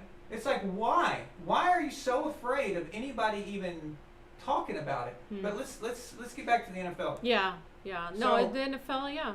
But the NFL mandates, a lot of players aren't happy about it. But guys, this is how it starts. Okay, it starts with companies. Companies start implementing their own private laws where they do that to you or you get fired. Okay, the federal government does not need to mandate the vaccine. All they have to do is get businesses to mandate it to their employees, and it's either you get it or you don't have a job and you're a homeless piece of crap, right? That's how Yeah. they'll treat you. Yeah, that's it. Okay, so that in effect is a federal mandate. It's just they didn't have to actually do it. Right? The sneaky way. The most. I Yeah. would rather it be like more straightforward. Don't play. They're forcing you. I just want to point out, Yeah. okay, the 4 major companies that are developing the vaccine, they cannot be sued. Oh yeah. First of all, they cannot be sued. Yeah, you can. And of those 4, not one of them has ever brought a successful vaccine to the market. Ever. So yeah, it's kind of like we We need to do our own research, but ask the right questions. It's just What? Ever. I wouldn't trust a Hershey bar from a company who's never released a FDA approved food. Right. Would you eat that? Come on, listen. When you buy a box of Kraft macaroni and cheese, that has more regulations and more tests done on it than this vaccine has had. Think about that for a second, guys. Right. Anyway. So, but I mean, it just gives you the question of who's the more Who's the reasonable one? The reasonable one. Is it the person Yes. who and some of the players are in that group who are actually need more proof that this is okay in the long term, not just current side effects, which there's a reasonable amount of that, or the person who says, yeah, let's go with it, it's not approved, it's not this. I mean, I don't eat food that it's not FDA approved, or I don't buy from vendors in the street that sell all kinds of fruit and stuff just because I'm like, I don't know what's in these, what kind of chemicals they may have put in to grow them and make them look nicer. So that should be a personal choice, especially in the United States of America. But it does remind me of, Yeah, so I don't know if you got picked up on this. It's not even as much the vaccine that I've got a problem with as much as it is the forcing of it. The forcing that it makes me freaks me out. Yeah. Like no, we're not mandating it, but you can't play football if you're not vaccinated. No, we're not mandating that is a it. mandate. If Google has already mandated it, you can't work for us, and you can't sue them. You know why? Because they've changed the laws. They've actually changed those. They've changed it so they made it so that you cannot sue them. Oh, Nice. my dad said the polio vaccine went public in 1953. It's much longer than I thought. I said over 6 years. It's been 70. Yeah. Or almost. Yeah, it's almost been, well. Yeah. Yeah, I messed up. So yeah, so I have a problem with mandates. So, I was right, actually. Oh, I said over 60 years. Mhm. We've got James Johnson says a $10 super chat. Thank you, James. He says the way to solve a problem has never been less speech or not talking about it. Freedom of speech is absolute or it isn't. There is no halfway. He's right. Yeah. Identity politics and political correctness doesn't bring us together. It only divides.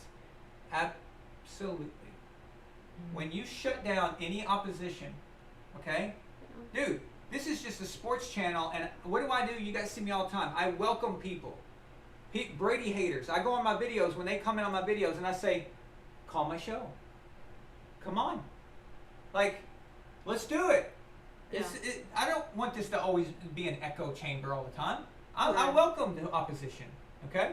I know I have a sticker that says, death to the opposition. Okay, but that's not meant for you guys. That's meant, That's a joke. that's a joke, but seriously though, Yeah, it's just anyway. We'll see what will happen, but if I had a kid right now, I would totally get them the regular vaccines, the polio and all that we talked about, right? right. Absolutely. So this isn't a thing like me being like some kind of No. against vaccine, against science and medical. No, I'm for medical research that has been independently studied, that has Well funded. double blind, triple blind studies, wherever they could do, right? I don't know the exact details of how those things are done, but long-term independent review, international review, things like that. People who don't have a There's political criteria, and that's it. We cannot just change the criteria now all of a sudden for something to be acceptable. And it's about measured risk, right? So It's a math equation, okay? So I was talking to my mom the other night about this. So it's a math equation. yeah. Basically, it's like this. If your immune system, if you were at risk, if you were someone who at risk of, if you contracted COVID, you would be very sick, you could even die. If you're in that group, then the risk Mhm. of taking the vaccine, not knowing what is going to happen in the long term, that risk is actually probably worth it if the risk of getting COVID and dying is higher, right? Right. But But children. the other side of that math equation is, what if you're healthy and COVID, if you're in the 99.7% survival rate that it has, Mm. then the risk is actually in the vaccine, not the actual contraction. Okay? Yeah. So that it's a math equation, and everybody's got to make up their own mind for that. When we came back home, we had to get tested, and we found that at some point, we have antibodies in our system. So apparently we got it at some point last year. Okay? I'm not surprised. Bulgaria had very relaxed laws, like the average people walking around. I mean, they implemented the EU laws, but the people really didn't give a crap. So Yeah, they were the average Bulgarian walking around didn't care. reasonable. And yeah, it was reasonable, exactly. So we contracted it at some point. And so the vaccine, why would I need the vaccine? I've got natural antibodies, but not everybody has that either. Yeah. So And I mean, I'll consider it also, at some point they should talk to their doctor. when there's exactly. But this mandates and forcing it on people. I mean, apparently, not a lot of people like that, and including NFL players. So let's see what will happen. But I think I know the answer. They'll force most people. I do one thing I do know about vaccinations is that if they've been untested, a lot of the problems with them. Okay, first of all, guys, something you should know, and this is accurate, and I looked it up. This is based off CDC records. We have not developed a successful vaccine against a coronavirus. Okay, so coronavirus is a generic name for the type of virus that it is. Mm-hmm. We've never successfully done it. Now, in the last 20 years, since we've had successful research done in technology and advancements, in the last 20 years, they failed at every trial. So 02, I think 04, 2012, I think was in 2016 was the last one. Each time they didn't even make it out of the animal trials. So they never even made it to the human trials. So you're saying there was never a successful vaccine in the past? Not for a coronavirus. Right. Okay. So now we The point hopefully is- are getting one, but right, the point is that it doesn't mean that this one isn't successful or won't be. It doesn't mean that. Right. I'm just saying. I'm just asking for a little more for the information. yeah. Just want to see, and that's really all this is from me. But yeah, but there is a situation. Why did those fail? Almost every time they failed at the animal trials because what happened is the vaccine would be either not powerful enough and would get crushed by the body's immune system anyway, and it wouldn't even matter, or it was too strong and the body attacked itself and killed the recipient.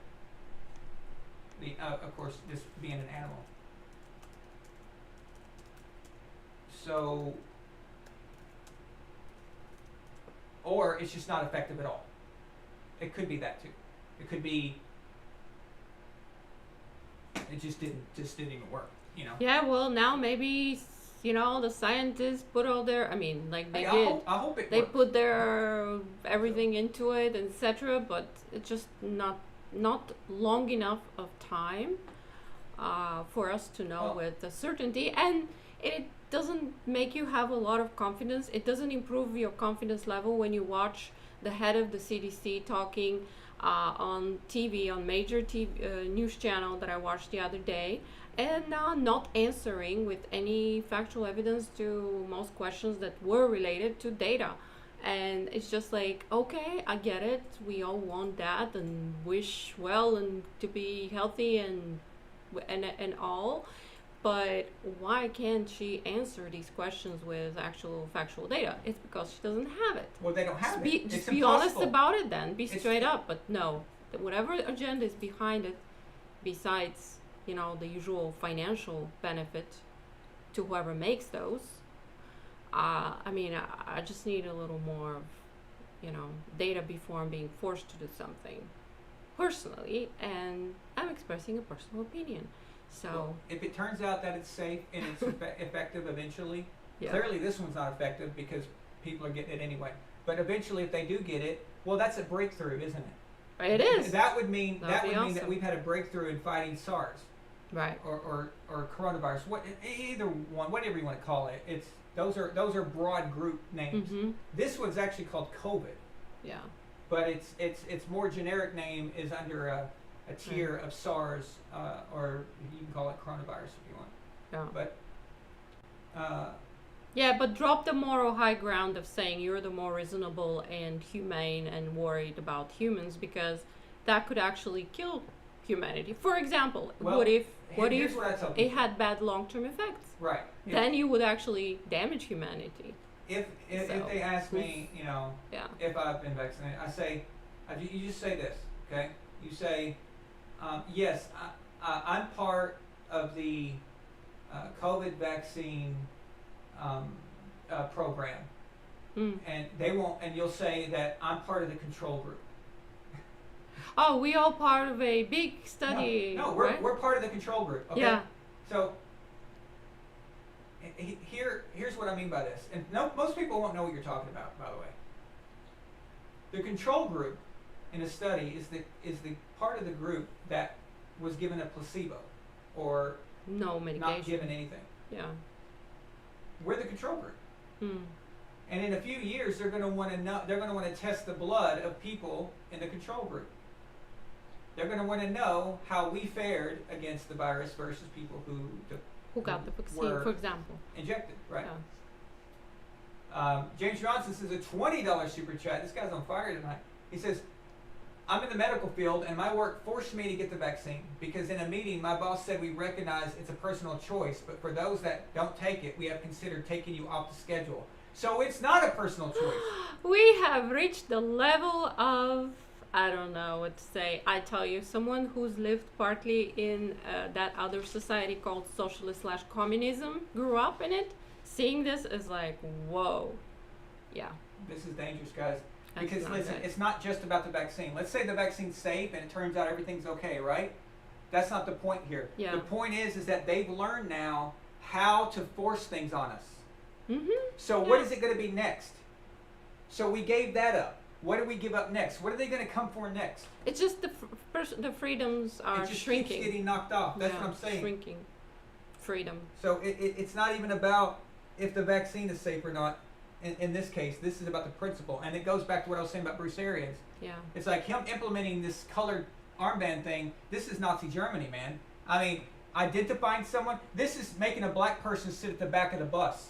Well. Okay, I was talking about my dad. My dad was visiting here, and I said, Dad, I still can't believe that you grew up in a world. He was a child when he drank out of one water fountain, and black kids drank out of a different water fountain.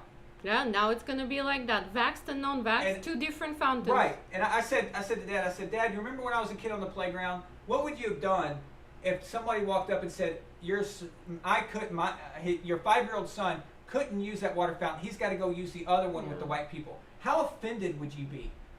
You would feel, and Dad's like, yeah, I'd feel like that my kid was subhuman, like he was a different class, a different, not even human, all right? Only because somebody Well- decided one is better than the other. So let's start Right? identifying people for this or that, and not only that, this is a health thing. So people, if you're not wearing your Nazi identification, okay, people are gonna walk around you and treat you like you're a leper. I feel like I'm in some kind of a movie. Okay, they're gonna treat you bad sci-fi movie. like this is World War Z. Yeah. Okay, and you're carrying some virus that's gonna create zombies or something. I mean, that's how people are. The other day, we were walking. This is before the mask mandates came. This girl is wearing a mask. She's all masked up. This is outside in the okay. She sees me walking, and she walks it, and then she goes around me like this, as if Okay, you're maxed and you're vaxxed. as so if I'm some kind of leper. yeah. And I said, my God, I've never seen someone do that before. Never in my life have I seen someone do that. She was masked up, and obviously she probably has the vaccine. So If it works, why are you worried? So mentally, she's treating me like I'm subhuman by going around me like that. Yeah. Guys, this is where it Crazy. starts. This is how it happens. This is the separation right now. Hey, This we're is, not supposed to talk about it either, because Yeah. because we have so much freedom nowadays, huh? Anyway, let's see what the players who are actually millionaires and billionaires gonna do. Probably not a damn thing, right? They're gonna comply, like everybody. Here's what I think. I think a lot of players are going to find very clever ways to get around it. Tom Brady's not taking that shot. Oh, no. What Tom Brady's going to do is he's probably going to pay somebody to forge the document that he got it, or they're going to inject it with saline solution. Come on. He is not taking that shot. He may say he would, but he's not taking They it. found another way. Dude, this guy's crazy. Yeah. He won't even let his kids drink anything that is not the perfect mixture. Like one time he tweeted that Coke is poison, and yeah, it probably is. But he was like, this guy, nobody is more psychotic about what they put in their body than Tom Brady, and you're going to give him an unapproved virus injection, and you're going to put it in his kids? Good luck with that. It's not going to happen. If he says he did it, I'm telling you, he found a way around it, and that's what they're going to do. They're going to find ways around it. Yeah. By the way, they asked LeBron James, Mr. Yeah, Pushing Mr. agenda all the time. They asked him if he took it. He wouldn't answer the question. Meaning, Yeah. no, he didn't.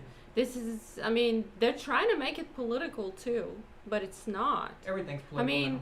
in California, a lot of the people many people are against the vaccines in general. Not these, all the other for their children.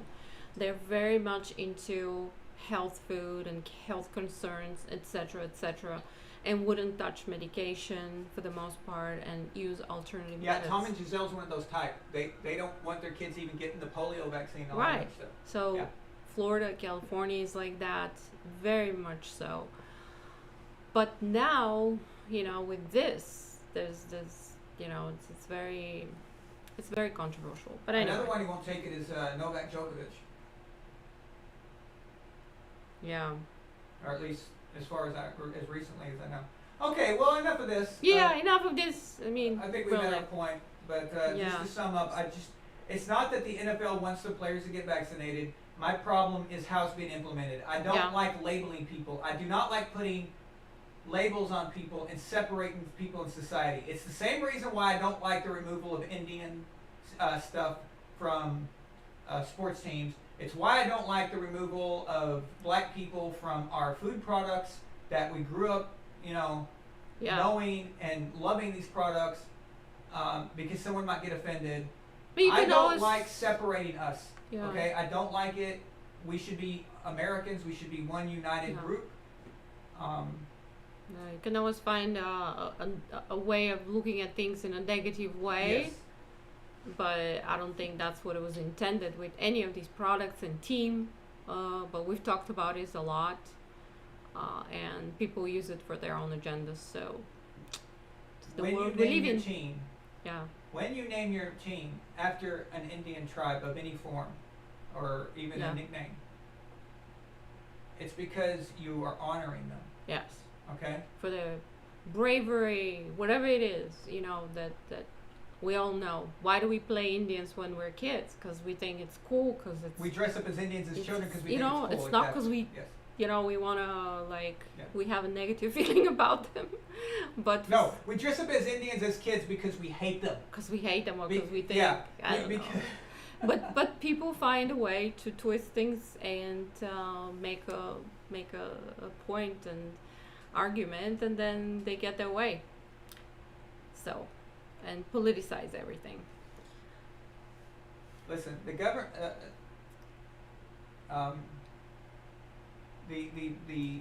the people who are mostly mad about this stuff are leftist white people. Okay. Mhm. Yeah, I don't see a lot of they're white not people much- lining up to have Aunt Jemima taken off of the Aunt Jemima products. I don't see any No. black people lining up to have Uncle Ben removed from Uncle Ben's recipes. Okay. Mm. I don't see any Indians lining up to remove Redskins or Cleveland Indians or anything like that. All I see is a bunch of woke, white, middle class, okay, or up or higher. Political agenda. Rich people. Okay, yeah, it's That's that's who I see asking for this crap. Okay. Yeah. But I'm sorry, but when I was a kid, I thought Uncle Ben was a famous chef. I know, that's what exactly, yeah.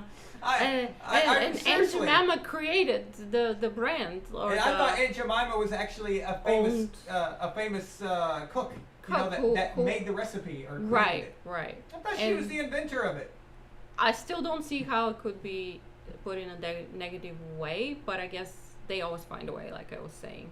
Everything can be So- racist and offensive if you're looking for Yeah, you can always find ways to separate people and make them hate each other. So I'm racist because the board behind me good is job.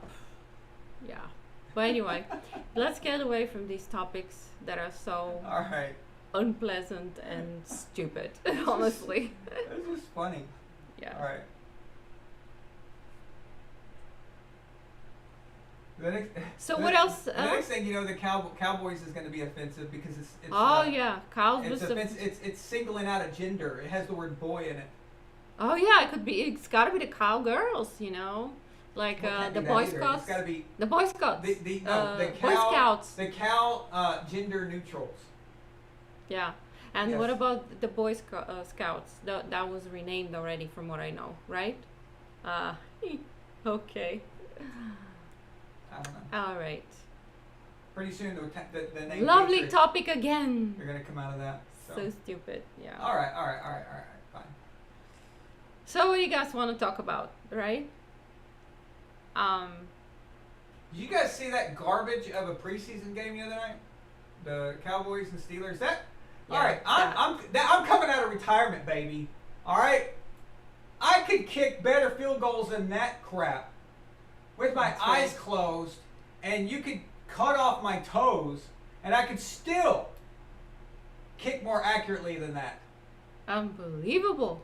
Worse. I don't care if it's preseason or what season. And it After wasn't just one off kicker; season. it was the other team's kicker.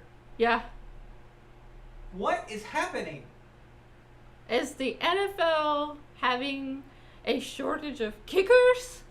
I mean, where are don't know, man. the scouts out there, and Grab- what are these my people kicking doing? shoes, dude. Grab my kicking tee and my footballs. Let's go. Let's Let's go. Go, teach me how to do it. Let's do this. I mean, at that level, when you reach that pro level, you gotta do better, right? I expect that. Okay. Thank you, James, for that $20 super chat. That was awesome, man. Thank you. And Mr. A, I was glad to see Mr. A back, and Shaq. I haven't seen you guys in a while. It's nice. Yes.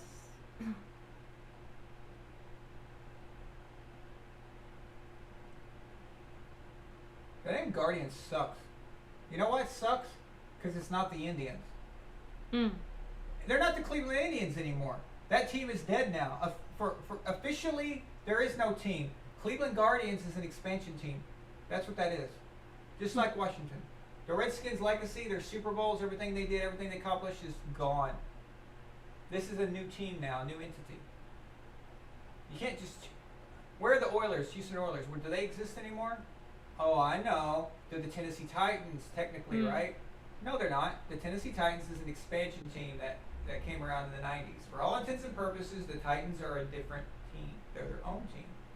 The Oilers cease to exist. You can't change mascots and just continue on like nothing happened. It's stupid. You can't do that. It's like if you change the logo of a company, it becomes that other entity and identity. And because team players change as well, what's the constant there? if your name changes too, right? If your mascot's different, then you're different. It's not the same your team. logo's different, your mascot, Yeah, it's just... your players and coaches it's change. starting over. Yeah, it's starting over. Yeah, James Johnson asked, what is the point of the Hall of Fame game? Yeah, I think experts going all the way back to the Italian Renaissance days have been trying to figure out what the Yeah. point of the Hall of Fame game is. Right. There's Greek scholars. Socrates used to sit around going, the meaning of life is easier to figure out than why do they have a Hall of Fame game. Double-blind studies have been made. They've been made, and they can't figure out why Yeah. anyone would put us through the Hall of Fame game. Okay. The Hall of Fame game, I mean, it's just to generate excitement for the Hall of Fame entry. Right. That's what it is. But it's always a garbage game usually. It's for entertainment. The most important Hall of Fame game ever, in my opinion, was 2000, New England Patriots versus the San Francisco 49ers. Wow. While the next Joe Montana was on the field, it wasn't the dude playing for the 49ers, it was Tom Brady. So that has some historical value to it. But most of the time, it's garbage.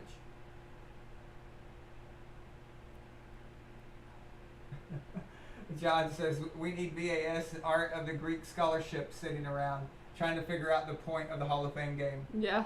Yes, we need let's get a think tank The together. thinker. Right. Yeah. The statue. Yeah.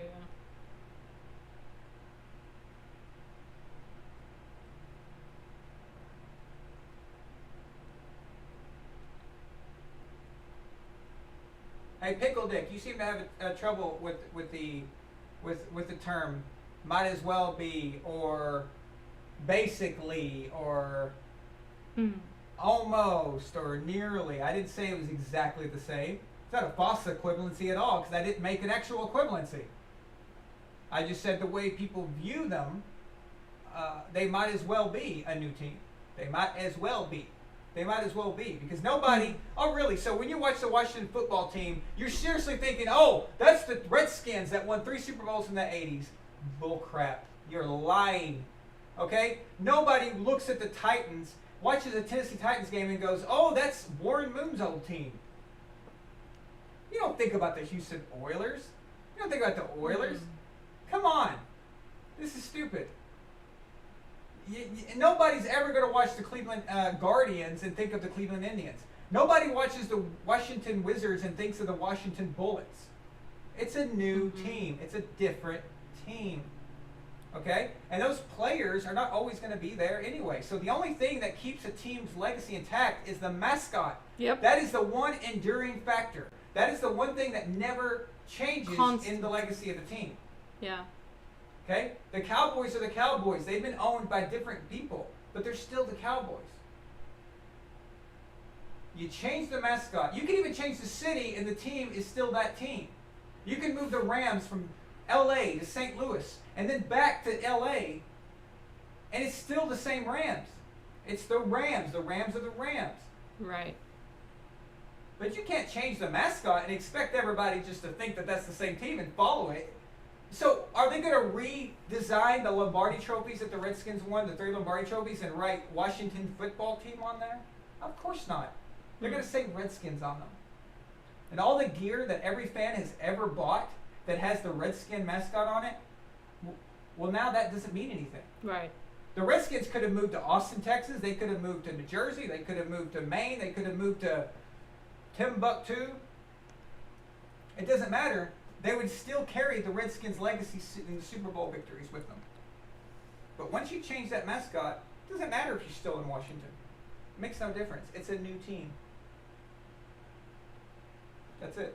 It's a new legacy. It's a new history timeline now. It started at 0. It's a reset. Yeah, Mike Miller says, imagine having a Redskins tattoo. Damn. God dang, yeah. Yeah, that would be bad. I'm sure a lot of people do.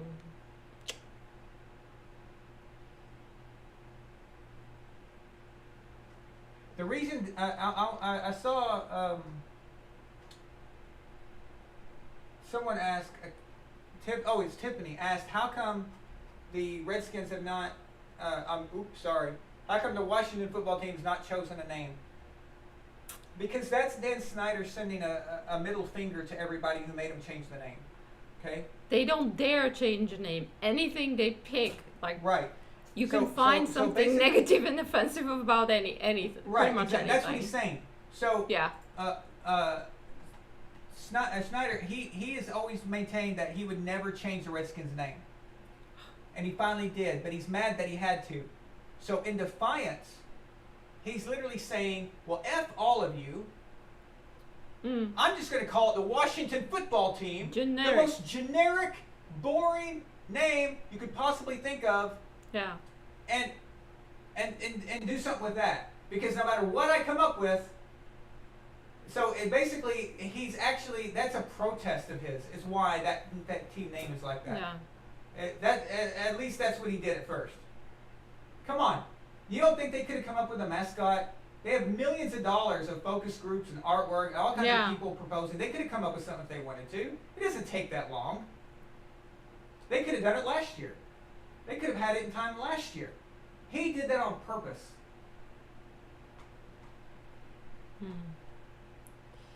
True. But that one bugged me for saying I'm making a false equivalency. Yeah, don't use terms that you don't understand if you don't understand them. All right?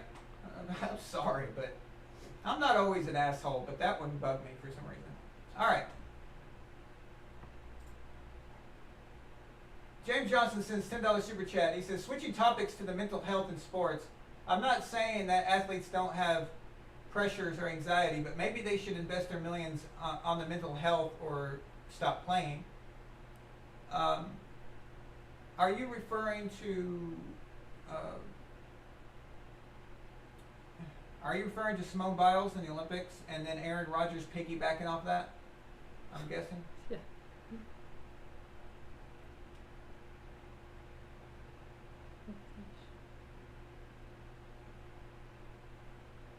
Thank you, Dave. Exactly.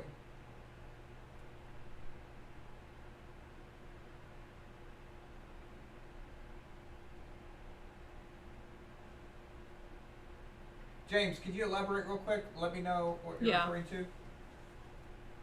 Yeah, last week we talked about Aaron Rodgers. I just want to make sure before I go off on a rant about something you're not even talking about. Right. The last week we talked about Aaron Rodgers kind of piggybacking on that in his speech, you know. Yeah. So, which he made clear he does not have that same issue or anything, but still he mentioned it just to score some points with, you know, with the fans and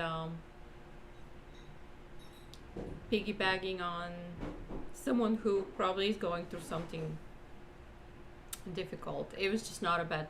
It was not a good taste. He shouldn't have talked about that at all. You know what? Mm. Because we had some trouble getting on. Right. I completely forgot something very important. It's okay because I'm going to make a commercial anyway. Oh, okay. But oh yeah. Tell everybody the good news. Ecamm, right? Yeah. So last week, for those of you who are on the show know, I think we talked about it, is that we got our first official, I guess, what is it, sponsor? You can call it sponsor. And that is Ecamm, and the software that we use for, you know, for the broadcast. And so basically they have spoken with Aaron, and we have a sponsorship for I think 1 year that we're going to use their software for free. And we are also we have a link that we can send to people, and we can, you know, when we refer the business, then they will actually you know, sponsor us with part of the funds, right? Yeah. So that's how it works for now, but it's great, and we're gonna be advertising.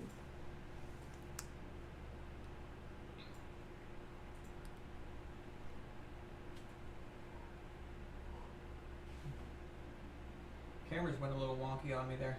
Oh, okay, testing. But let me try that again. Yeah. So we got sponsored. Yeah, do it with more. Golf clap. Yeah. All right. Why am I so much behind here on my live show? And I hope if Ecamm's watching, I've got a great commercial idea. Yeah, he has it, and I guess I didn't know exactly all the details, so I wanted you to probably confirm. But we are very excited about it, basically.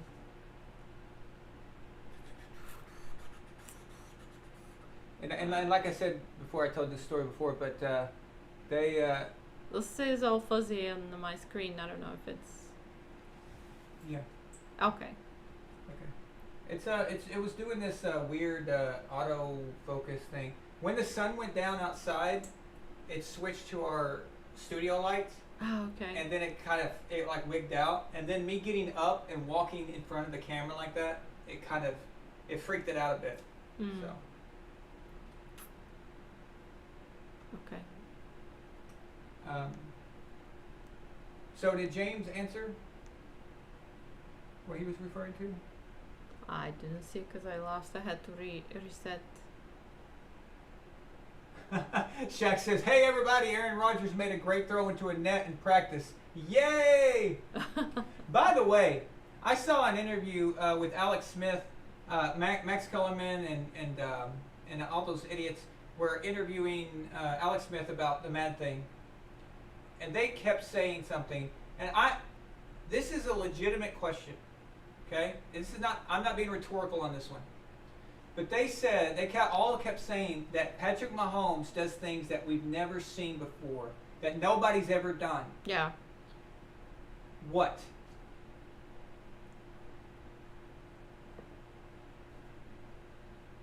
What is it?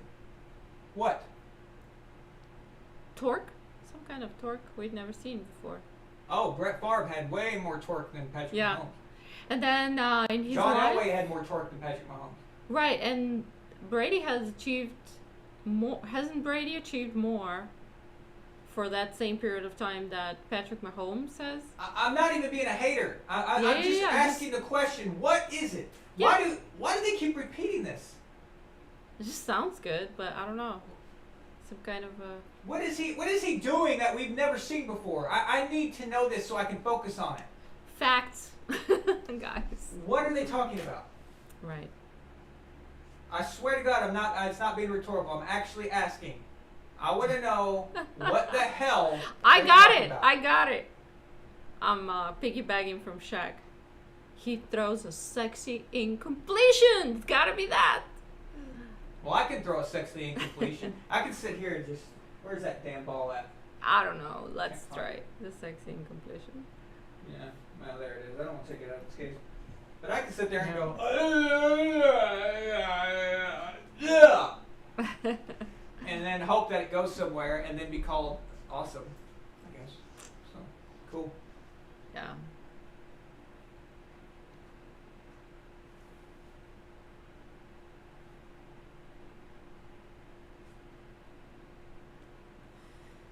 Hi, we have another super chat from James Johnson.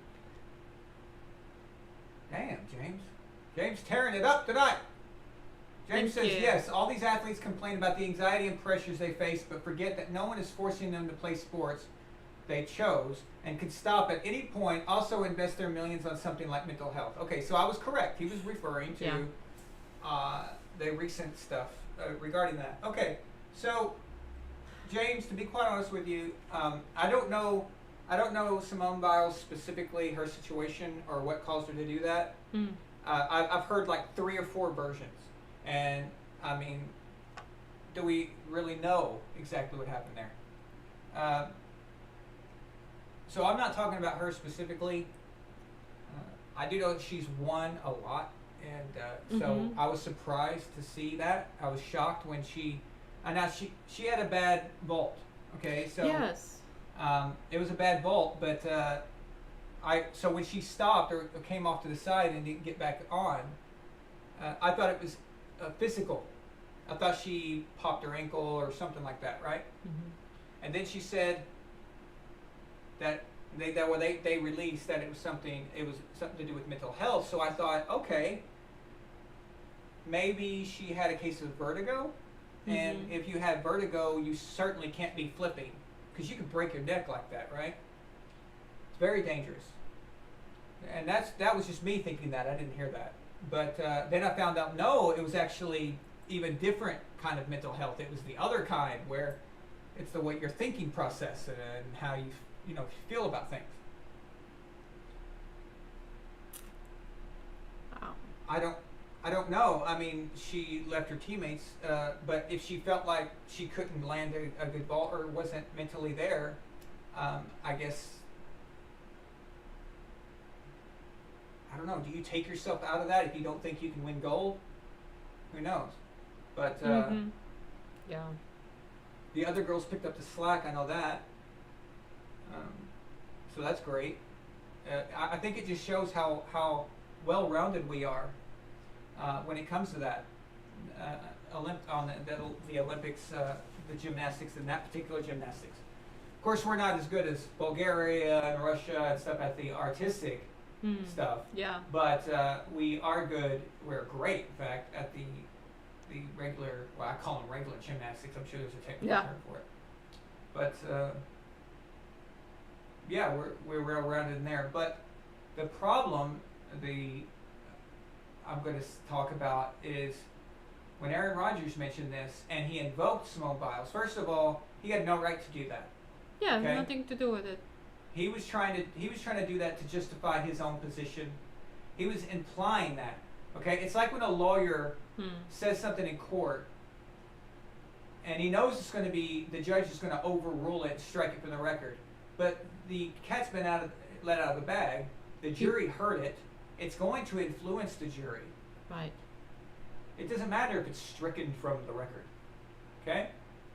So Aaron Rodgers speaks it and puts it out there. He knows that's going to float out there, and people are going to suddenly feel about Aaron that he was having mental health problems. Yeah. That's the logical conclusion It's that like, you go to, right? It's like bringing a kitty catty on a cat and want people to feel about it. No, not good. So again, I'm not referring to Simone personally. I'm referring to overall, just in general, because I'm hearing a lot about this whole mental health stuff coming from athletes everywhere now. It's like a big thing. It's been happening all over the place. And some people probably have legitimate cases, but I think that we've raised a generation full of entitled children who not only were badly parented, but a lot of times when kids acted up, let's say a kid was hyperactive or a kid didn't listen or didn't pay attention in class or threw fits because they didn't get a toy or something, instead of disciplining them, the parents would take them to a doctor and the doctor would give them meds. Okay? If I go back home to Arkansas and hear one more person or one more say my kid is got ADHD, I'm going to grow a full-size tree out of my left nostril. All right? I mean, is there a kid in America right now that's not drugged up? I mean, of course, I mean that jokingly. But it seems that parenting has been replaced by pharmaceuticals. Well, they put a diagnosis to everything nowadays. Right, everything's got a diagnosis now. But who's perfect anyway? Your kid doesn't pay attention in class. Oh, he's got ADHD. Your kid throws fits. Oh, it needs this drug. It needs that drug. You know. Oh, your kid writes really dark poetry and likes really weird movies. Oh, your kid's depressed. Oh, the kid is writing very bright things. Oh, they have I don't know what. Oh yeah, they'll come up with something that's too boy, happy. Your boy likes like colorful clothing. Oh, he's gay. Yeah, there's always some kind of characteristic and diagnosis for everything. How do you know anything? Like, yeah. But the point I'm getting at is that it's a combination of raising kids to everything's about how my truth and how I feel and my feelings and all this stuff, right? But that's one part of it. Another part, because I mean, have you guys ever seen more men crying than we've seen in the last 10 years? Grown-ass men. How many athletes now cry on national TV over everything? I saw Troy Aikman crying before the start of the Hall of Fame game. I was like, what is with everybody crying? I cried when my cat died. It's okay to That's cry. about it. I can't ever remember. So, yeah, I just, what is this, right? Well, what is happening? And so you got that, but you also got all these kids drugged up, and yeah, it's creating mental health issues. The drugs are, because they can't cope with it. They can't cope with adversity. One thing goes wrong, and guess what happens? They freak out. And that's not just pharmaceutical related. That's just not teaching your kids to lose. We have an entire generation of participation trophy children, which means even if you suck, you get a trophy. Well, hey little Edward, you're the worst football player I've ever seen in my life, but here's a first place trophy. How does a kid know to get better? Yeah. How does he? I don't get it. Like, so what do you expect when they get older and older and older, and then the whole world comes crashing down on them, and you get stuff like it. You get guys like LeBron James. Okay, LeBron is a good example because he is at he's right at that line between me and him. Was when this started being implemented. Okay, even part of my generation was they were indoctrinating us into this stuff. They were pushing it. It was just a little bit, but it was there. They were even poisoning our food that we ate at school. Okay, so by the way, that's not a conspiracy theory. That's actually legitimate. You can check it out. They switched our meat to make us less masculine. That was the goal. It didn't work, but that was the goal. The point is that they were trying to do this stuff for a long time. But LeBron James is a product of that. So look at the difference between Kobe and LeBron. Okay, so me and Kobe are the same generation.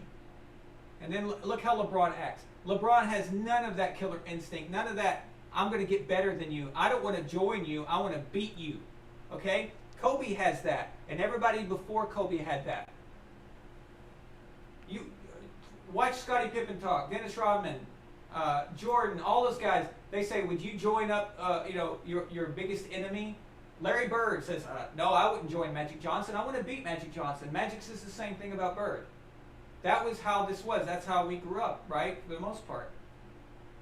But now you've got these new generation of basketball players that they're trying to stack the deck because they don't want to actually compete. And you go up against LeBron, you have a reporter that goes up against LeBron. What does he do? He reacts like a child.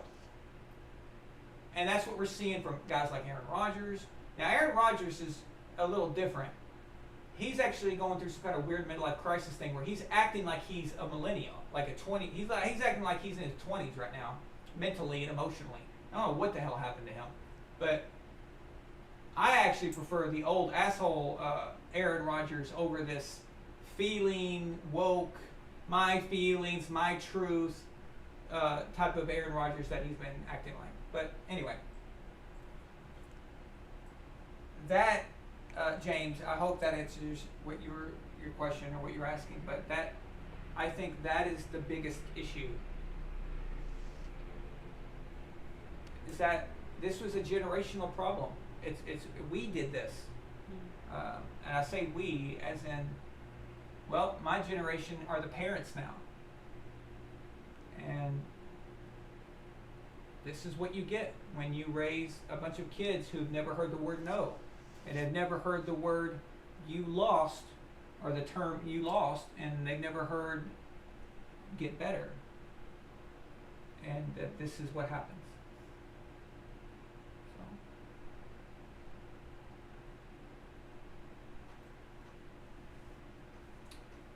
Thank you, James, for those big super chats there. That's awesome, man. Addy, since $5 super chat, he says, Baker Mayfield holds the NFL record for longest air yard pass. I wonder if Madden will make his throw power higher than Mahomes. Of course not. Baker ain't got torque. Only Mahomes has got torque.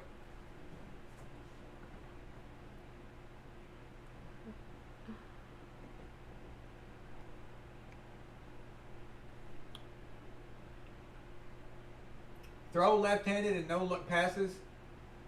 Oh, you never heard of Michael Vick?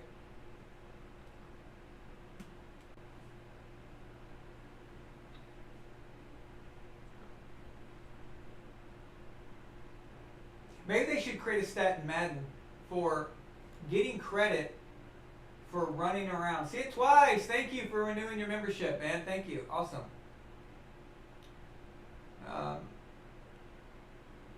Maybe they should put something in Madden where you get credit for running around and doing nothing with the ball. Yeah. I think that would be a great one. With some kind of, to have some Mahomes, entertainment value. you could jack that thing up to like 150. Yeah. So then they need another one where you get credit for things that you didn't do. Yeah, that you What's could that? potentially do. Yeah, achievement award. Yeah, that.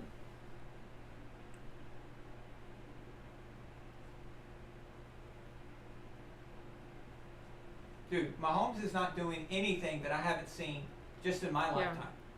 I can even dig up old film of guys doing that, even before passing was such an art that it is today. Before, during a league where running was the name of the game, where the quarterback was also playing on defense. I can show you stuff like that, where quarterbacks are doing stuff like that. This is nothing new, all right? Listen, you know what stands the test of time? Winning. Okay? You can have all the fancy passes you want. The usual. Every time somebody new comes out with a few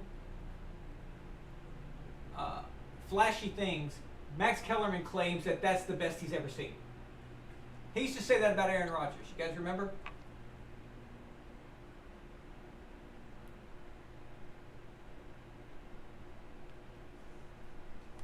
Okay, I'll tell you this right now. How about this? So right now, Mahomes is the best he's ever seen. I would take Aaron Rodgers over Patrick Mahomes.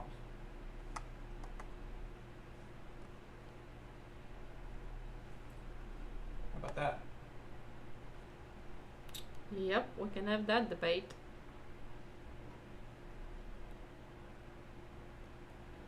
Dave Wilhauer says Aaron, the media jerks off to Mahomes. His no-look passes and left-handed passes have been done before, but the media thinks he started it. I know. Short memories. I know.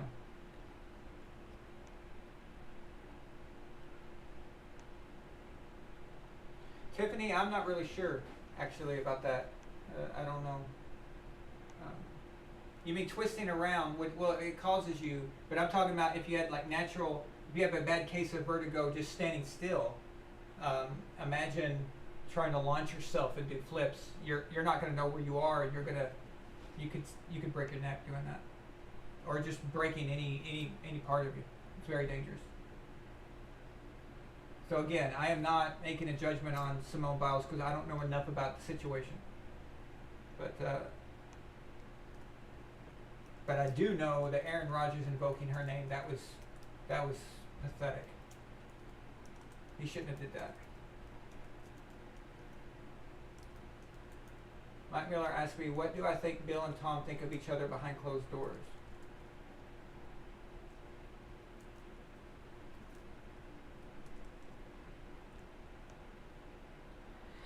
I think they care about each other, but I think they also want to beat each other.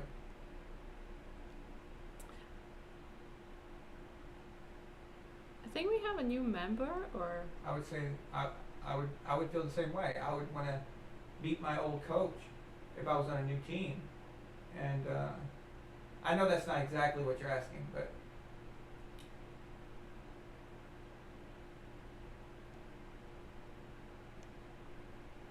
yeah, Luke, the Twitter stuff, it's hilarious sometimes.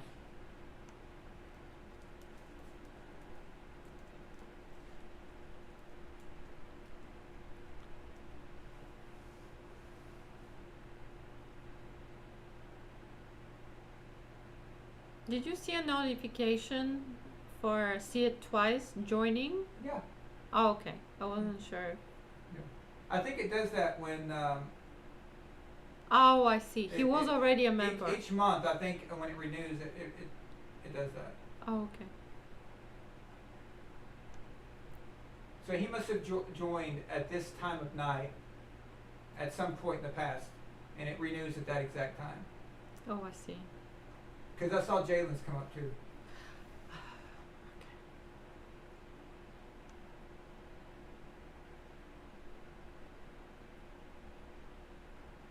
Okay, I'm trying to make sense of all this.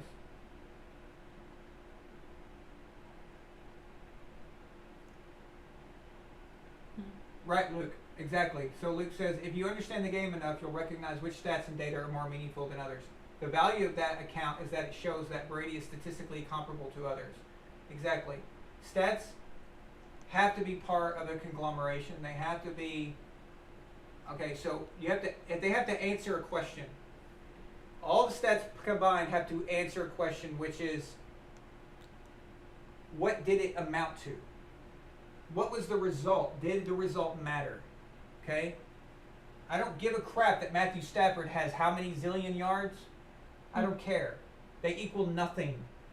I don't care that Philip Rivers has how many touchdowns, how many yards. They don't equal anything. They equal nothing. I don't care. Okay? They mean nothing to me. So you've got to ask yourself that question. What do they equal? What does all that mean? And how does it contribute to winning? what did it contribute to? James Johnson, Rangers under Caesar, $5. It says Big Ben is Big Mahomes. Big Ben is big. Big Ben is big. Mahomes has torque. Baker has mustache power. Eli Manning has dirt face.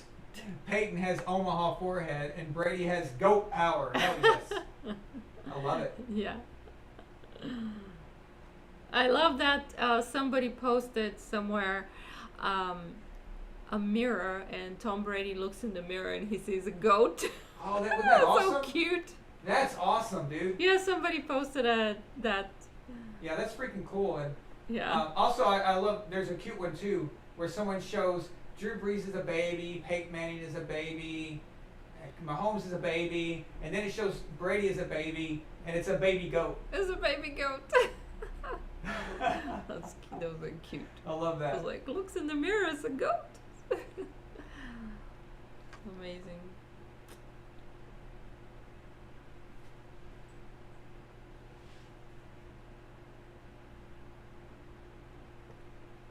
People are still going on that myth that Tom Brady only has rings. Are they idiots? Huh? Okay. What does that even mean? All right. Only rings. You gotta play to get the rings. While you play to get the rings, you score points for other stats, no? All right. So during those games when we got the rings and the other games.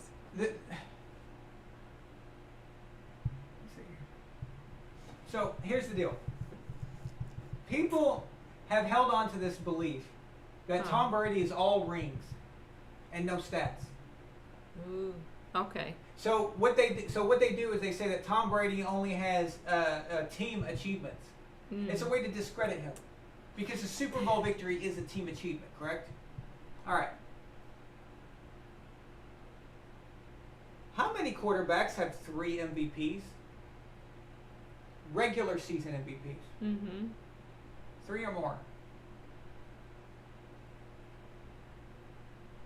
How many does Peyton have, by the way? 5. 5. Okay.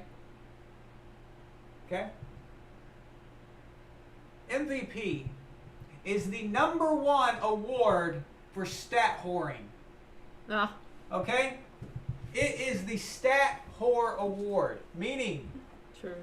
it is the most individual award that you can offer in football. Right. If you are MVP, it means that you were running up the scoreboard, you were throwing for yards, you were throwing for touchdowns. Now, explain to me how you can win 3 regular season MVPs and not be a stat quarterback.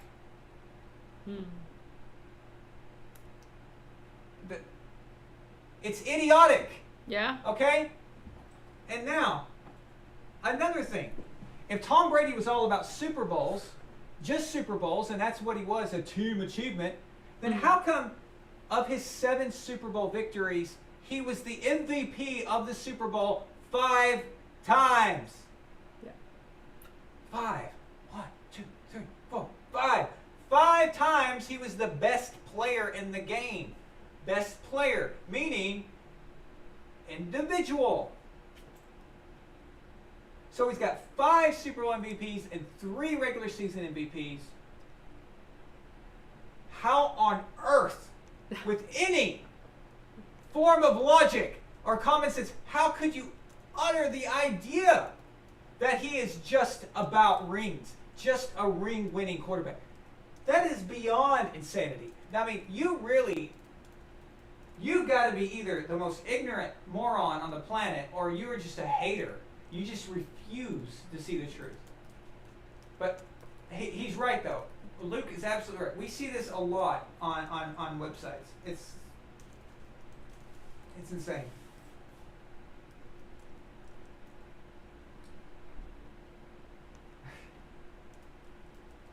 Only 3 men have thrown for 50 touchdowns or more. Only 3. One of them is Tom Brady. The other one is Patrick Mahomes, and the other one is Mr. Stat Whore himself, King Stat Whore of all time, Peyton Manning. Okay. How would Tom Brady be in that group if he doesn't have stats? If he can't throw touchdowns, if he doesn't throw for yards? I don't understand that. That doesn't make sense.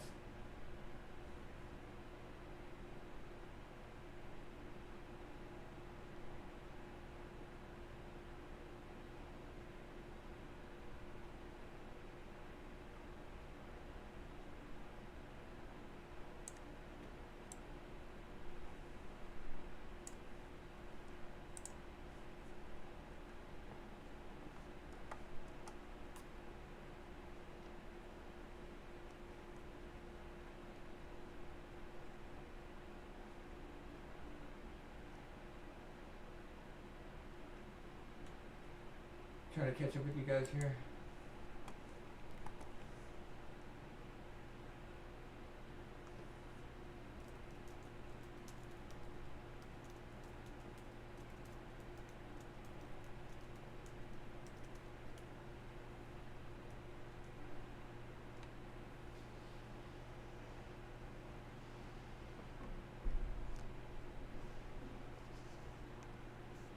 Yeah, Dave, exactly, yeah. So Tom was the first one to 50. Nobody had ever hit that magic, beautiful number of 50 until Tom Brady did it. 2007 is still the greatest quarterback season of all time, belonging to Tom Brady. It is the highest rated overall season by efficiency and every metric you can imagine.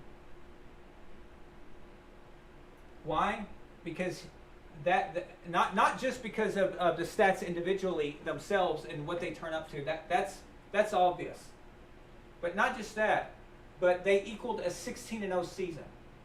So Tom Brady's stats equaled an undefeated season. Nobody else can say that. Nobody can say that they won. No quarterback can say that they were MVP and the driving force of that MVP equaled 16-0 to get that MVP.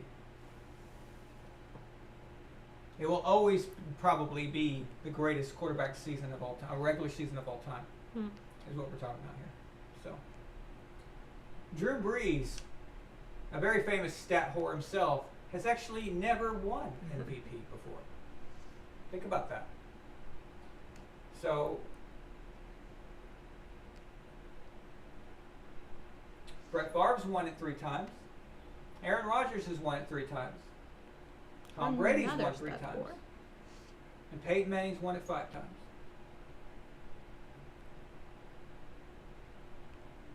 If I'm missing somebody, let me know, but I don't think I am. Joe got 2, not 3. Bradshaw got 1, I think. So, according to some people, in the likes of Max Kellerman, Peyton Manning is the best regular season player. What do you think about that?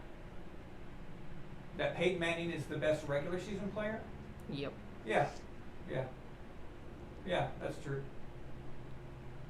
But then still dividing regular season versus overall? You can't. I mean, you can, but you can't use that as a head-to-head Tom Brady versus Peyton. You can't just pick you that. You cannot, correct? Okay, right. Because it still doesn't.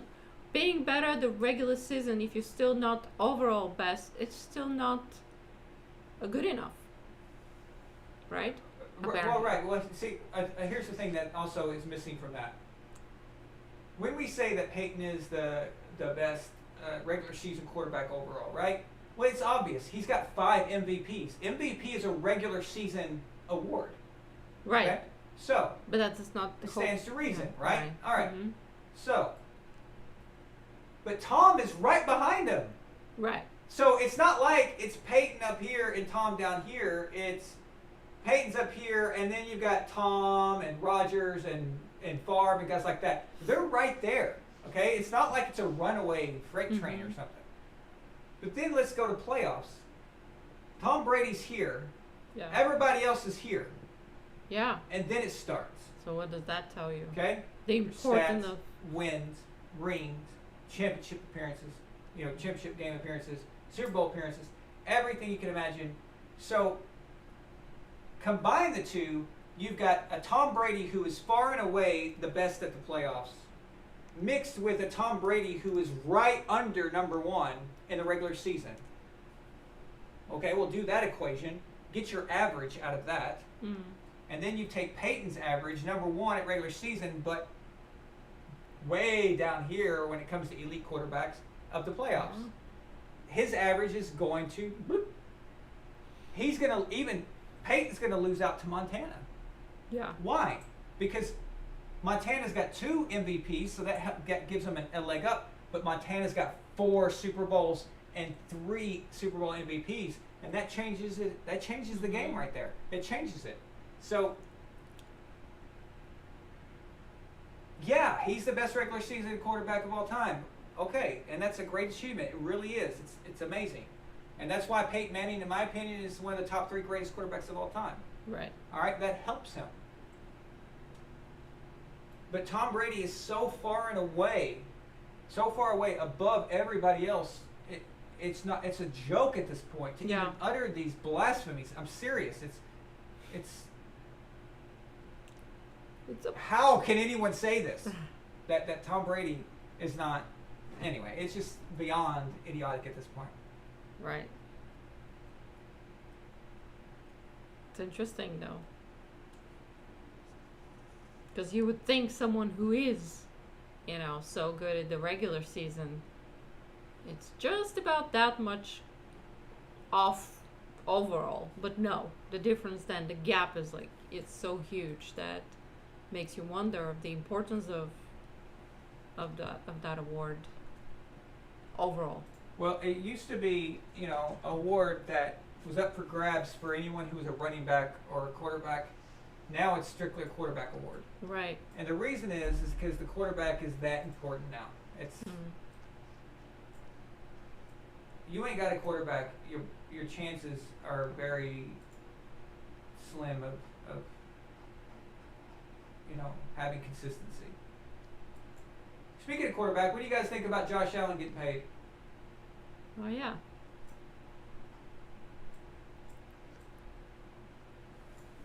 Do y'all think it's too soon? Do you think he deserved it? What do y'all think? You think he should have had one more year to prove it? Do you think it was too early? Or do you think it was just right? What do y'all think?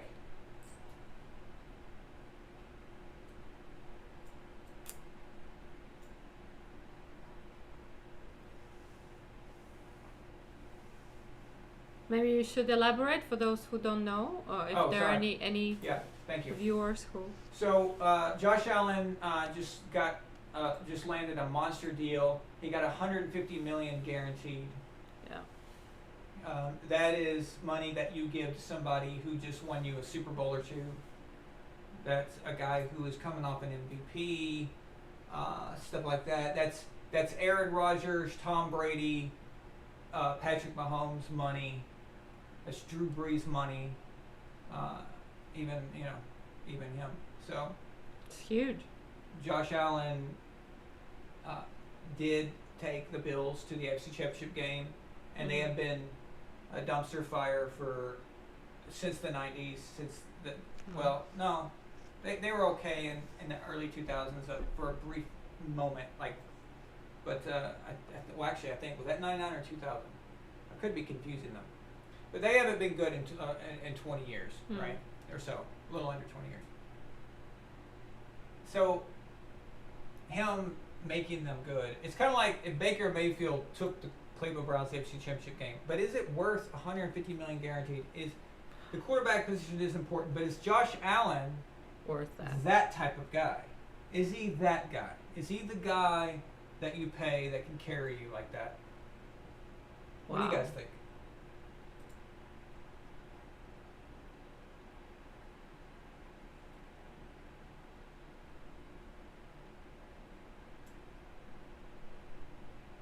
The Salami Pizza says, should have waited another season before they commit the amount to him.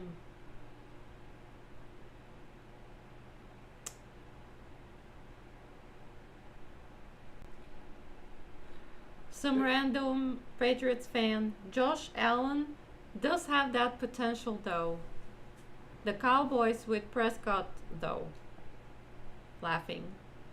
$40 million a year. Then Mike Miller says, Josh Allen equals Carson Wentz.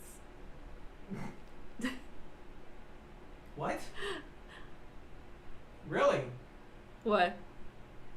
Oh, for that? Hasn't Josh Allen actually lasted longer on the field without breaking his neck than Carson Wentz? And then earlier, Tupaccio says, Josh Allen sees ghosts. Sees ghosts. Okay. Okay. Marcus says, I think it was time. All right, so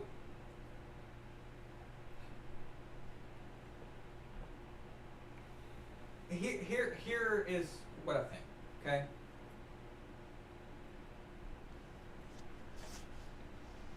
I think it's a deal of circumstance. I think it's a product of what is happening right now. If you think you've got a franchise quarterback, you almost have no choice, right? Mm-hmm. I mean, it's kind of like that, right? So, do I believe that the Bills had to give him that much? I don't think so. Mm-mm. I think they could have played hardball. I think they could have waited an extra year. And I think they could have gotten away with it. For the record, I do like Josh Allen. Okay, I'm a fan of his, not just because his last name's Allen. Allen, yeah. Although that helps, trust me. Could be a cousin. Because I'm hoping one day that we find each other on Ancestry, and he emails me and says, "Hey, you're my cousin." I'm like, "Hey, can you hook me up with some of that?" With some of that a $150 game. million Front guaranteed. row tickets. Okay, that's a lot of cheddar, my friend. Can you send some my way? Anyway. I was going for front row tickets, but that's okay. First No, row I was tickets. going for like Right for generational wealth. Okay, anyway. Anything. So. Just kidding. Yeah. Yeah, we have the same last name. For those of you who don't know, my last name is not Von Allen. It's actually Allen. And his first name is not Von. And my first name is not Vaughn. My first name is Aaron. I was actually born Aaron Allen. I changed my name to Aaron Von Allen for my music career. Yeah. And I just stuck with that. So, because Aaron Allen was kind of plain and blah. So, Aaron Von Allen sounds cool. It worked. And 20 years ago I did that. But anyway, so yeah. The money, I think they could have waited. Okay? Yeah. I like Josh, and I like to see, even though the Bills are in the AFC East, I like to see them being competitive. I think it's like the Cleveland Browns. It's good for football. It's good in general. I do not want to see the Jets competitive. I hate them. I don't care if they suck. Screw the Jets. Okay. But with the Bills, it's not too bad. But is Josh Allen the single reason why? Is he that guy? Okay.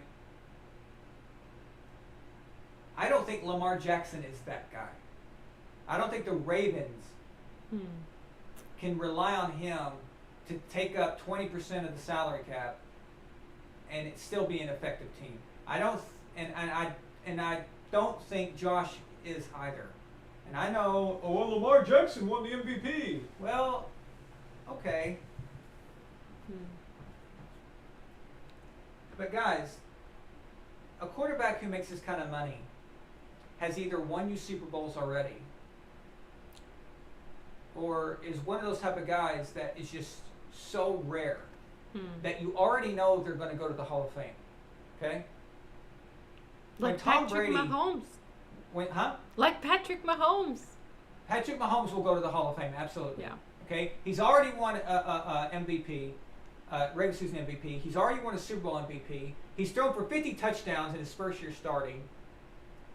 He has to keep going. Yeah. But we're assuming, that, God forbid something happens to him. But I mean, if he keeps going, well, yeah, he's he'll make it. So the Chiefs made a good deal, a good investment. Okay, they made it's like a 10-year deal where it's structured, it's restructurable. But when Tom Brady got his first big deal, you already knew that this guy was special. You already knew that he had already proven it, right? When Peyton got his first big deal, you knew that this is Peyton effing Manning. That this is no risk. This is obvious. Okay? When the Saints paid Drew Brees, you knew what you were getting. Nobody questions this. Nobody questions when you pay Brett Favre or when you pay Aaron Rodgers. It's like, okay, duh. But is Josh Allen that guy? Yeah, do they know something that we don't? I mean, I'm sure they do know a lot more than I do, but just, are we missing something from a perspective of the outcomes of recent games and everything?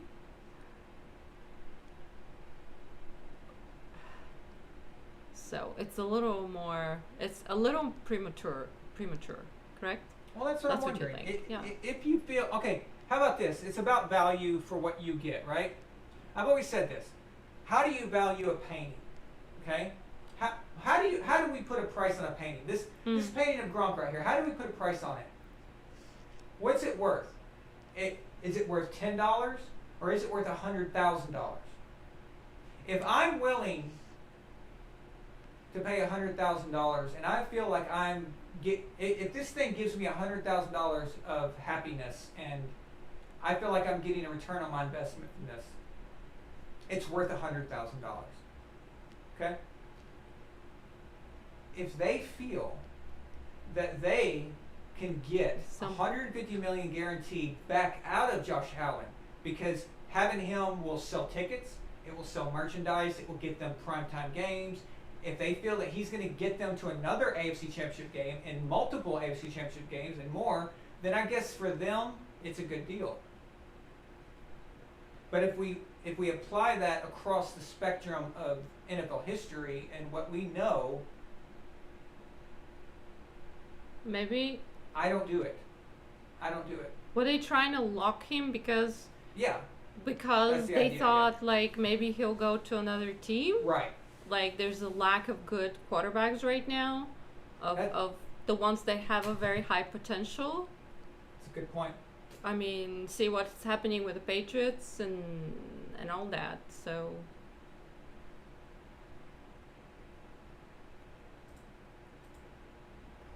we have a super chat from another Allen. Look at that. Look at that. Thomas Allen. Well, thank you, Dad. Thomas Allen sends me a $25 super chat, and he says, "Did the Cleveland Browns ever win a game?" Huh. Addie? Would you mind answering this? Addie, are you still on? Because my dad just called the dog out. My dad's funny. He doesn't talk trash ever. You know. That is So true. when he says something like this, it's just so like, what? It's funny. It turns out being hilarious.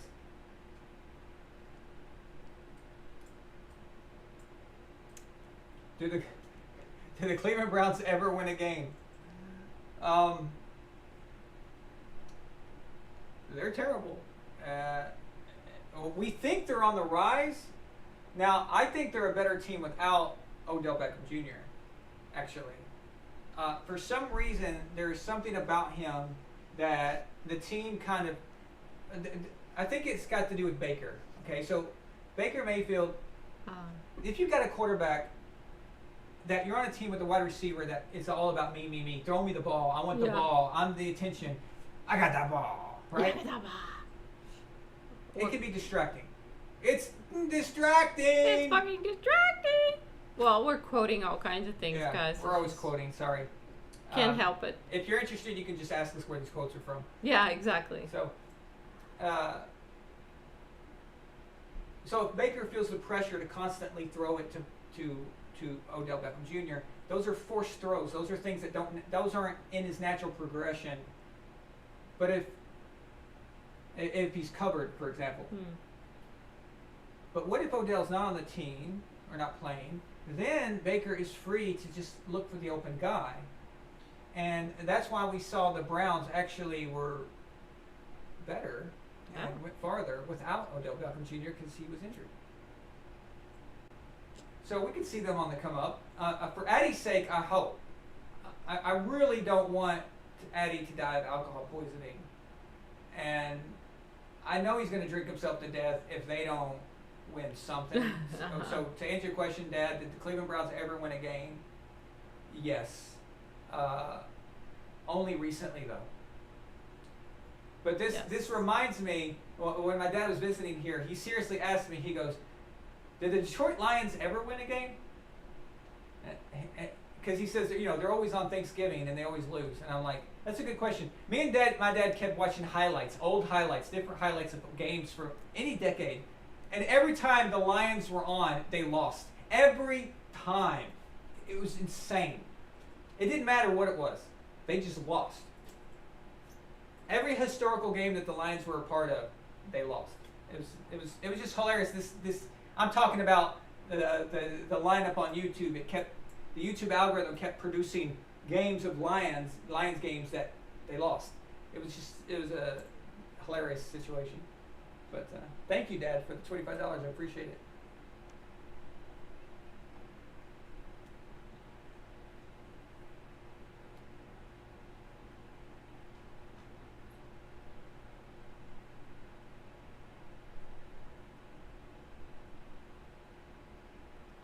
Yeah, so Milena, going back to what you said about Josh, you said that were the Bills possibly afraid of losing him and not being able to replace him? Okay. Yes. And I think that you hit that right on the jackpot.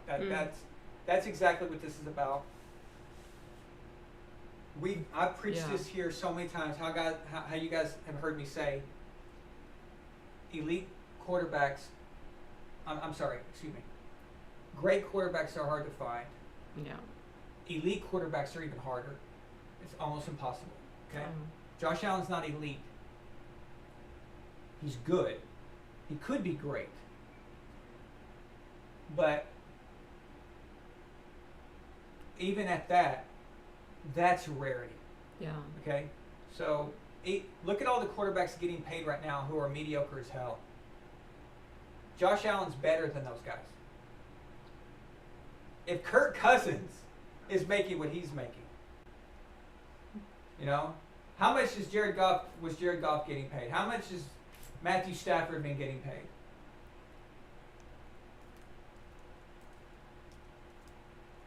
I think Josh Allen's proven enough to at least get what they're getting. Now, he got more, of course, but that, again, that's a circumstance of right now. He's getting paid in 2021, as where those contracts were a few years back. But that's the going rate right now for a quarterback. But I do believe that they could have held it for another year. I do think that. Yeah. And still got him. I think they pulled the trigger a year early. So it doesn't mean that Josh doesn't deserve it or anything. Like I said, I like Josh and stuff, but that has nothing to do with it anyway. If I like or don't like a player, that doesn't matter. I'm still going to give you my same opinion. But it's going to be interesting to see now, because of what Josh got, it's going to be interesting to see how they treat Baker Mayfield's contract and Lamar Jackson, who's coming up. Now, Lamar can go to the negotiating table and say, listen, I won an MVP just 2 years ago. Yeah. He could say, I've played in playoff games. I've only won one, but I've gotten the Ravens to the playoffs. He could say that. You know, that's something. That he's got one more thing that Josh Allen can boast. So he's got a lot of leverage in that case. It's up to the Ravens if they feel that they want to invest that kind of money into him. Because remember, when you give this money, guys, you that's a percentage. So when you pay a guy like that, those are players that you can't have on the team anymore. A certain number of players or a certain type of player. So you're saying that this quarterback that we paid is so good that he can cover up the hole of the missing guys that we had to cut or can't add on because of your contract. If you can be that guy that can answer and fill in that equation, then you're worth it. There you go. That's basically what it comes down to. Dak is a weird situation. Dak is coming off of a season-ending injury last year. This Dak contract thing has been strung along for a while now. Yeah. I guess it was one of those. It's one of those situations where it just had to be done. So let's just put it like that. But I still think that Dallas made a huge mistake when they did not trade Dak somewhere else. Gotten some picks back. Gotten a few players even back. And signed Tom Brady.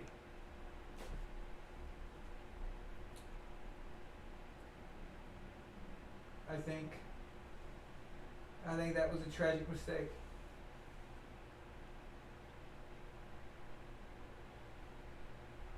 But it's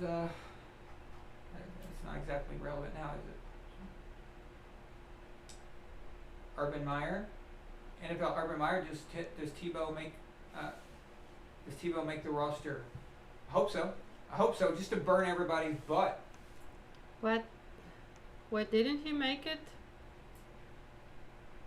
No, they're still in training camp, so we won't know until after the last week of preseason when the final cuts are made. Yeah, he is a Jaguars training camp.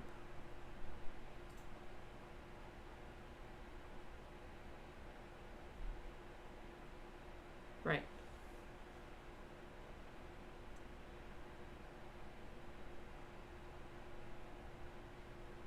Luke says something interesting here. He says, probably controversial, but I think New England should have drafted Jackson in 2018 with one of their first rounders.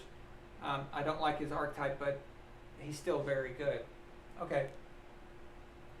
I don't think it's that controversial.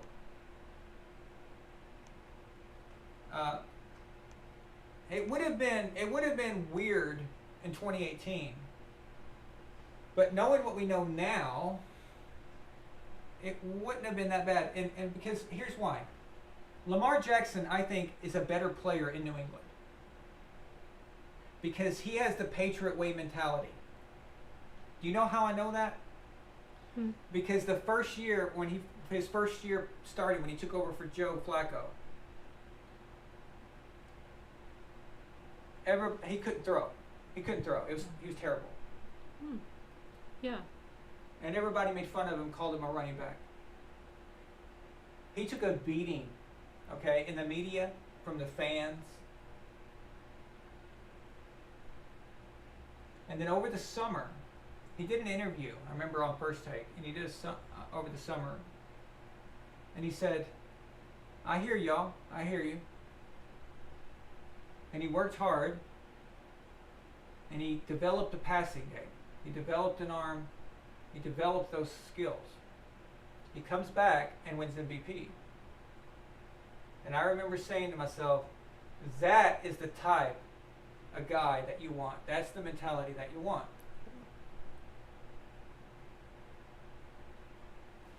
So I think that he could handle the Patriot way. And I think Belichick would get more out of him than what Harbaugh has gotten out of him. Even though I know he got him an MVP, but I think even more so. I think that Belichick would put Lamar in a position in the playoffs to make those plays, to have a chance to understand the game better. Dude, I mean, we're talking about a guy who taught and helped Tom Brady become the GOAT. So yeah, it would be interesting to see that. The education level, just the knowledge. So I don't think, I think hindsight, if that's what you're saying, hindsight, I agree. But Lamar, I started liking Lamar when he did that. Do you remember me telling you that, Milena? We were talking about it in the car because we were driving to Phoenix. We were driving to see my brothers. And we were watching interviews with Lamar, and I said, this guy is a good dude. He should have been a Patriot. He's got that Patriot mentality. And of course, that weekend they beat us.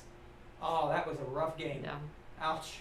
Yeah, not everybody is a good fit for the Patriots. Not everybody's sure. good for the Patriots, but he is. Yeah, he could be one of those. I think right now with the way the Ravens kind of are, I'm just not sure where that's going to go. So.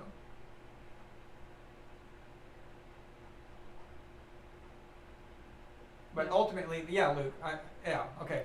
So ultimately, you do not let Tom Brady walk out of your facility. Handcuff him. I don't know. Do something. Call a SWAT team. Like, cut his tires. I have no idea. Do something. Do not let Tom Brady leave your organization. Do not let Peyton Manning leave your organization. Do not let Aaron Rodgers leave your organization. What are you doing?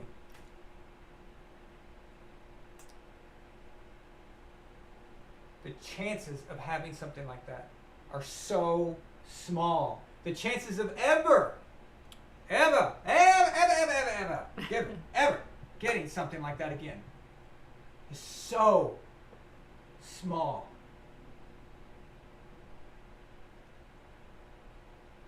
So I've always been consistent about elite quarterbacks who've gotten older and leaving teams. Do not let them leave your franchise. Do not let them out the door. When the Colts said goodbye, I know that Andrew Luck was supposed to be this greatest quarterback, and Andrew Luck is a very good quarterback. He was a very good quarterback. But he's not Peyton Manning. At no time between 2012 and 2014 would anyone think that Andrew Luck is better than Peyton Manning. And that's what you gave up, okay? And now, eventually, you don't even have Andrew Luck. So, Bad decision. Just bad decision. And it's not even against Andrew Luck, okay? The Colts, you keep Peyton Manning, you use that number one pick because that number one pick meant Andrew Luck. That was valuable. The value of that, if you offered that to trade, you would have gotten the world for it. Okay? Someone would have offered you an ungodly amount of picks, players, whatever you want. They would have even thrown in Nicaragua. Okay? And said, here, you can have the keys to this country. I don't even know if they're going to allow that, but I'm going to give it to you anyway. Okay? That is the kind of crap that you would have got for Andrew Luck, the number 1 pick. And you could have taken that and applied that to Peyton in 2012 and in 2013 and in 2014. And the Colts, look, Andrew Luck got the Colts to the AFC Championship game in 2014. So imagine if you had Peyton instead, plus all of that capital that you would have gotten in return for Andrew's first round choice, that pick position. I mean, that's pretty crazy, man. Yeah. And that actually could have affected the Patriots. That actually could have intervened with us. So, that's a scary thought, isn't it, guys? A Peyton Manning-led Colts team that has all that draft capital. You're going to be able to surround Peyton with first-round talent for years. Yes. That they never should have got because they made that deal. Guys on rookie deals that cost nothing. That might have changed everything for the Colts. But no, I want the number 1 pick. He's our future. Future. So tired of hearing that word. Yeah, what about that living in the now? Future. Like, if the now is good, what you have right now. But the interesting thing is that this happened prior to the Patriots letting Tom go. So they had that knowledge. You know. They saw what happened. You're saying the Patriots should have learned from the Colts? Yeah. Yes. Exactly. I agree. So. But it happened. There's nothing we can do about it now. Mm-hmm. But it is worth, look, it's just worth talking about as far as. Yeah. I always pick the side. If I'm Green Bay, I never let Aaron Rodgers ever play for another team. Yeah. Okay. Like, you change something else, you do other things, but whatever you got to do, man, just keep him there. Because he's like right there, almost. So. You don't let guys like that leave. Yeah, because then you start from scratch and it takes time and it's a bigger risk. Look what happened. You lived in Miami for how long?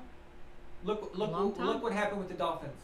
Yes. They still, to this very day, they still have not replaced Dan Marino. Yeah. How many years has it been? 20. Wow. Yes. 20 years, and they still don't have their Dan Marino. Yeah. The Buffalo Bills just signed Josh Allen this big contract. They're hoping after over 20 years, they finally got their Jim Kelly back. Yeah. How long? How long for the 49ers to replace Steve Young? Yeah. Again, 20 years. How long for the Cowboys to replace Troy Aikman? 20 years. I remember, guys, you guys remember, some of you guys may remember in the 80s, the Green Bay Packers were garbage.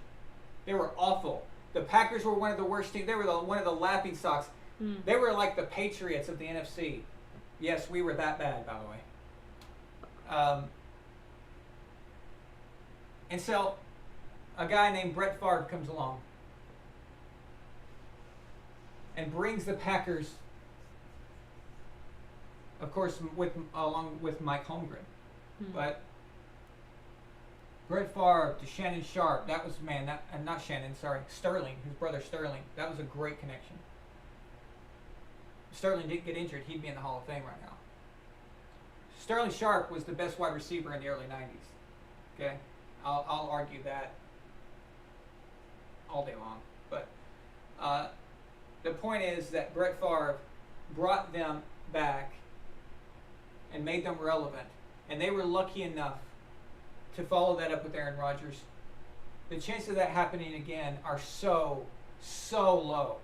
Absolutely low.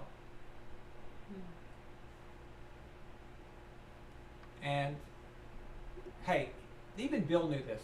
Okay, Bill knows this. Bill's not stupid. He knows it's not easy. Yeah.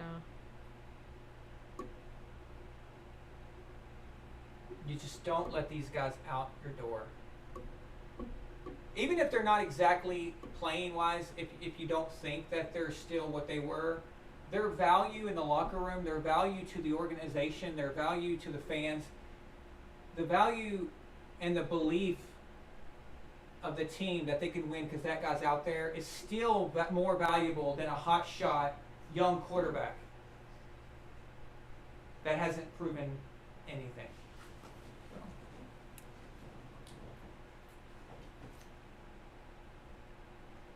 And I know I've said this before, but I just want to repeat it one more time. I remember when the Tampa Bay Buccaneers drafted Jameis Winston, #1 overall, and when they were asked why they took him #1 overall, it's because he's our future. Do you know who their future really was? A 43-year-old man. Yeah. They got rid of that future, Jameis Winston, and replaced him with a 43-year-old man. How's that for future? Okay? So don't tell me that you think you've got it all figured out. You don't. If you've got a sure thing in the locker room, don't think that some #1 overall pick hotshot's going to replace that. It's just too difficult. It's too difficult to know.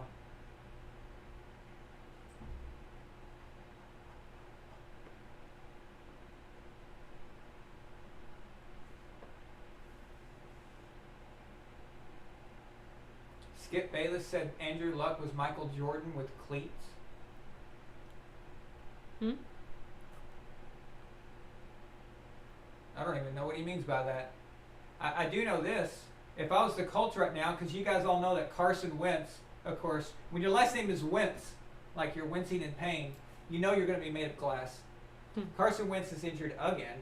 He's out. Again. He's the bust that I said he was years ago. I said this. He's never going to amount to anything.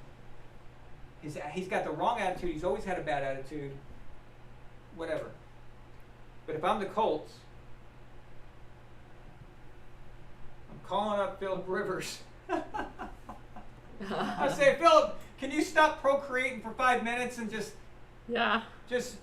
please, can you come back? And then I'd be sending a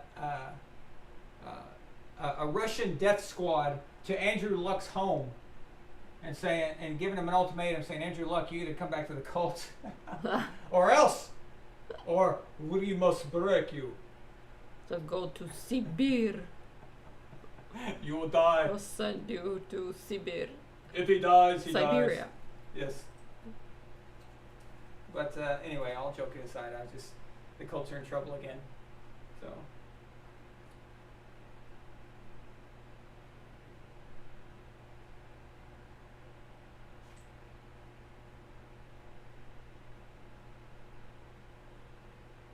What's going to happen with Watson? I don't know. What is going on with Sean Watson?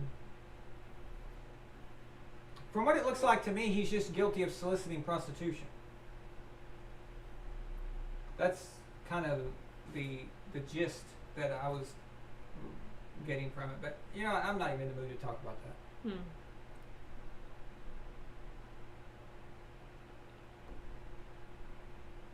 Mike Miller, I like this. Mike Miller says, Richard Sherman had the best answer to Deflategate.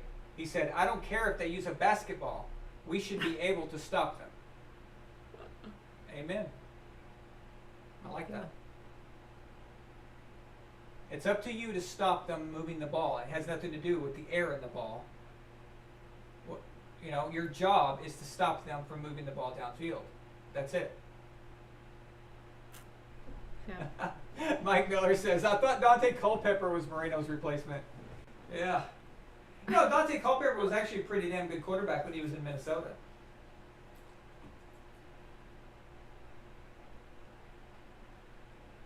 The Wildcat Dolphins was fun to watch. That was a nice gimmick for a year.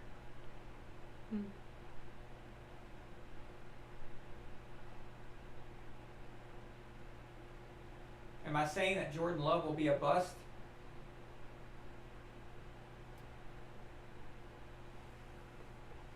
absolutely no idea. I have never seen Jordan Love do anything of significance in the NFL. I can't even think of, I can't even remember seeing how much in the preseason. Who is Jordan? I'm just kidding.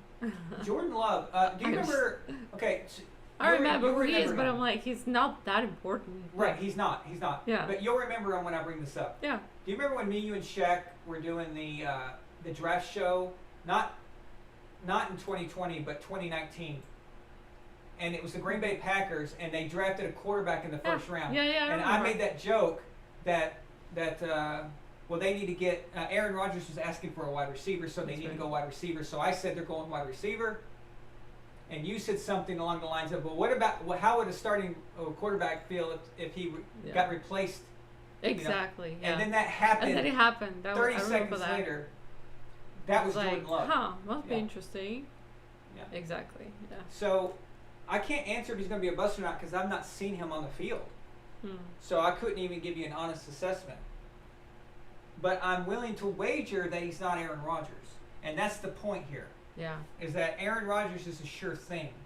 Okay? If you've got Aaron Rodgers, you've got a chance to win a Super Bowl. You've got a chance to stay relevant and get in there. If you've got Tom Brady, you've got a chance. If you've got these type of guys, you can't let them go. And so basically it's not me saying that Jordan Love is a bust or not. It's me saying I don't think he's Aaron Rodgers. So that's it, basically. But I can't even give you an analysis on Jordan because I've not even seen anything relevant. I have no film on this guy. No? Oh, that's why I'm like... I don't think I even gave Jordan Love a grade back then. I don't even think I looked at him. So when he was taken, I was just completely like, what in the hell's happened? What is this? So, but you never know. You never know.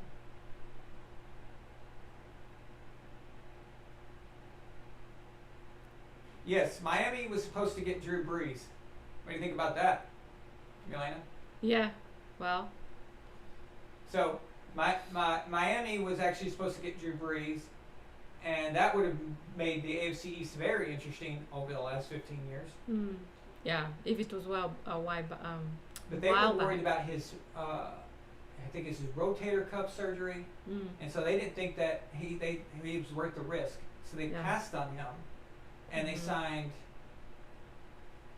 Dante Culpepper, and then a year later they went with Chad Pennington, which Chad's not a bad player, but New Orleans Saints took Drew, and they're like, yeah, we'll take him. Well, good choice for the Saints because Drew won them a Super Bowl in 2009. But Miami missed again, and that's the point. That Drew Brees acquisition could have been the Dan Marino replacement.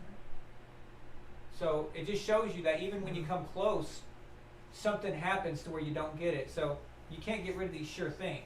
You can't. It's like that old saying, a bird in the hand is worth two in the bush. Because you just don't know. You've got the sure thing. You've got it. You don't know what's over there. But so many people are tempted by the future and hype.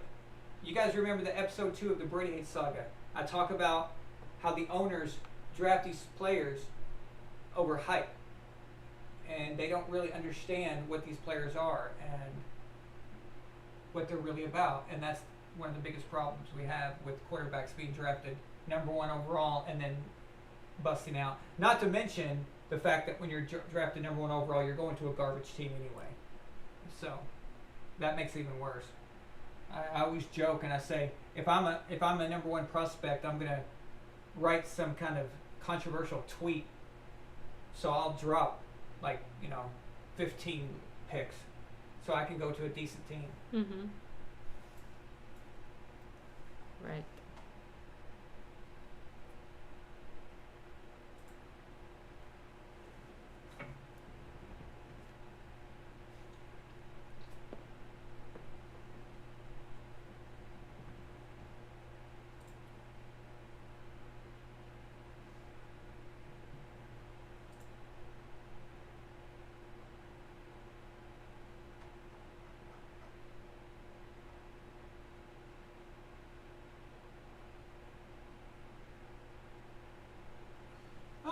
not true.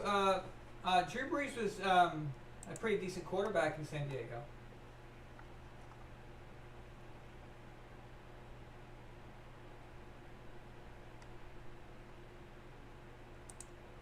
Of course, Sean Payton definitely helped that. But it definitely would have improved Miami's situation as well.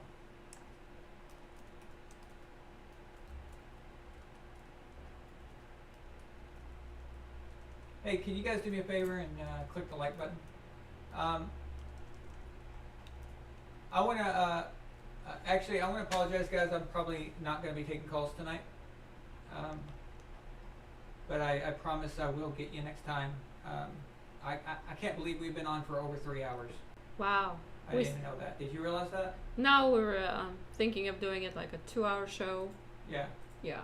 Trying to keep it a bit shorter than usual. Unless there's something exciting, amazing happening, right? Right, exactly. Like during the season. But I promise I will get them. I will take calls next week. Yes. But thank you guys for listening. I haven't addressed Colts picking up Foles.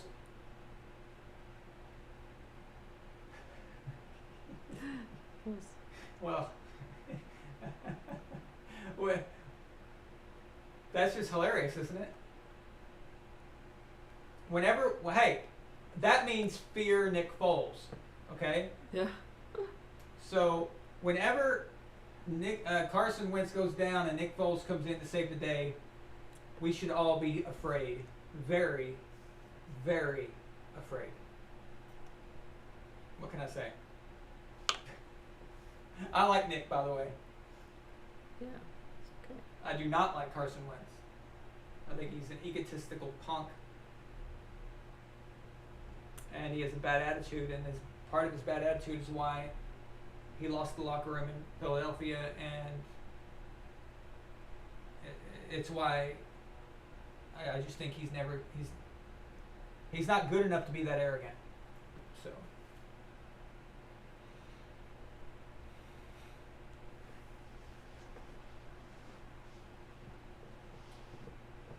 All right, guys. We're gonna sign off. Thank you so much for tonight. All you guys, thank you so much for your super chats. James Johnson, you were on fire tonight. Mr. A, thank you for your monster super chat. Dad, thank you.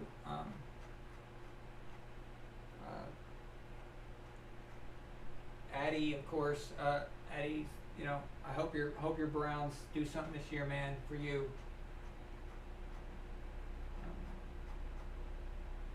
Shaq, if you're still watching, I'm going to mail out that football to you this week, okay, buddy? I didn't see you on last week, so I kind of wanted to talk to you about it first, but before I sent it. Thank you guys so much, and we'll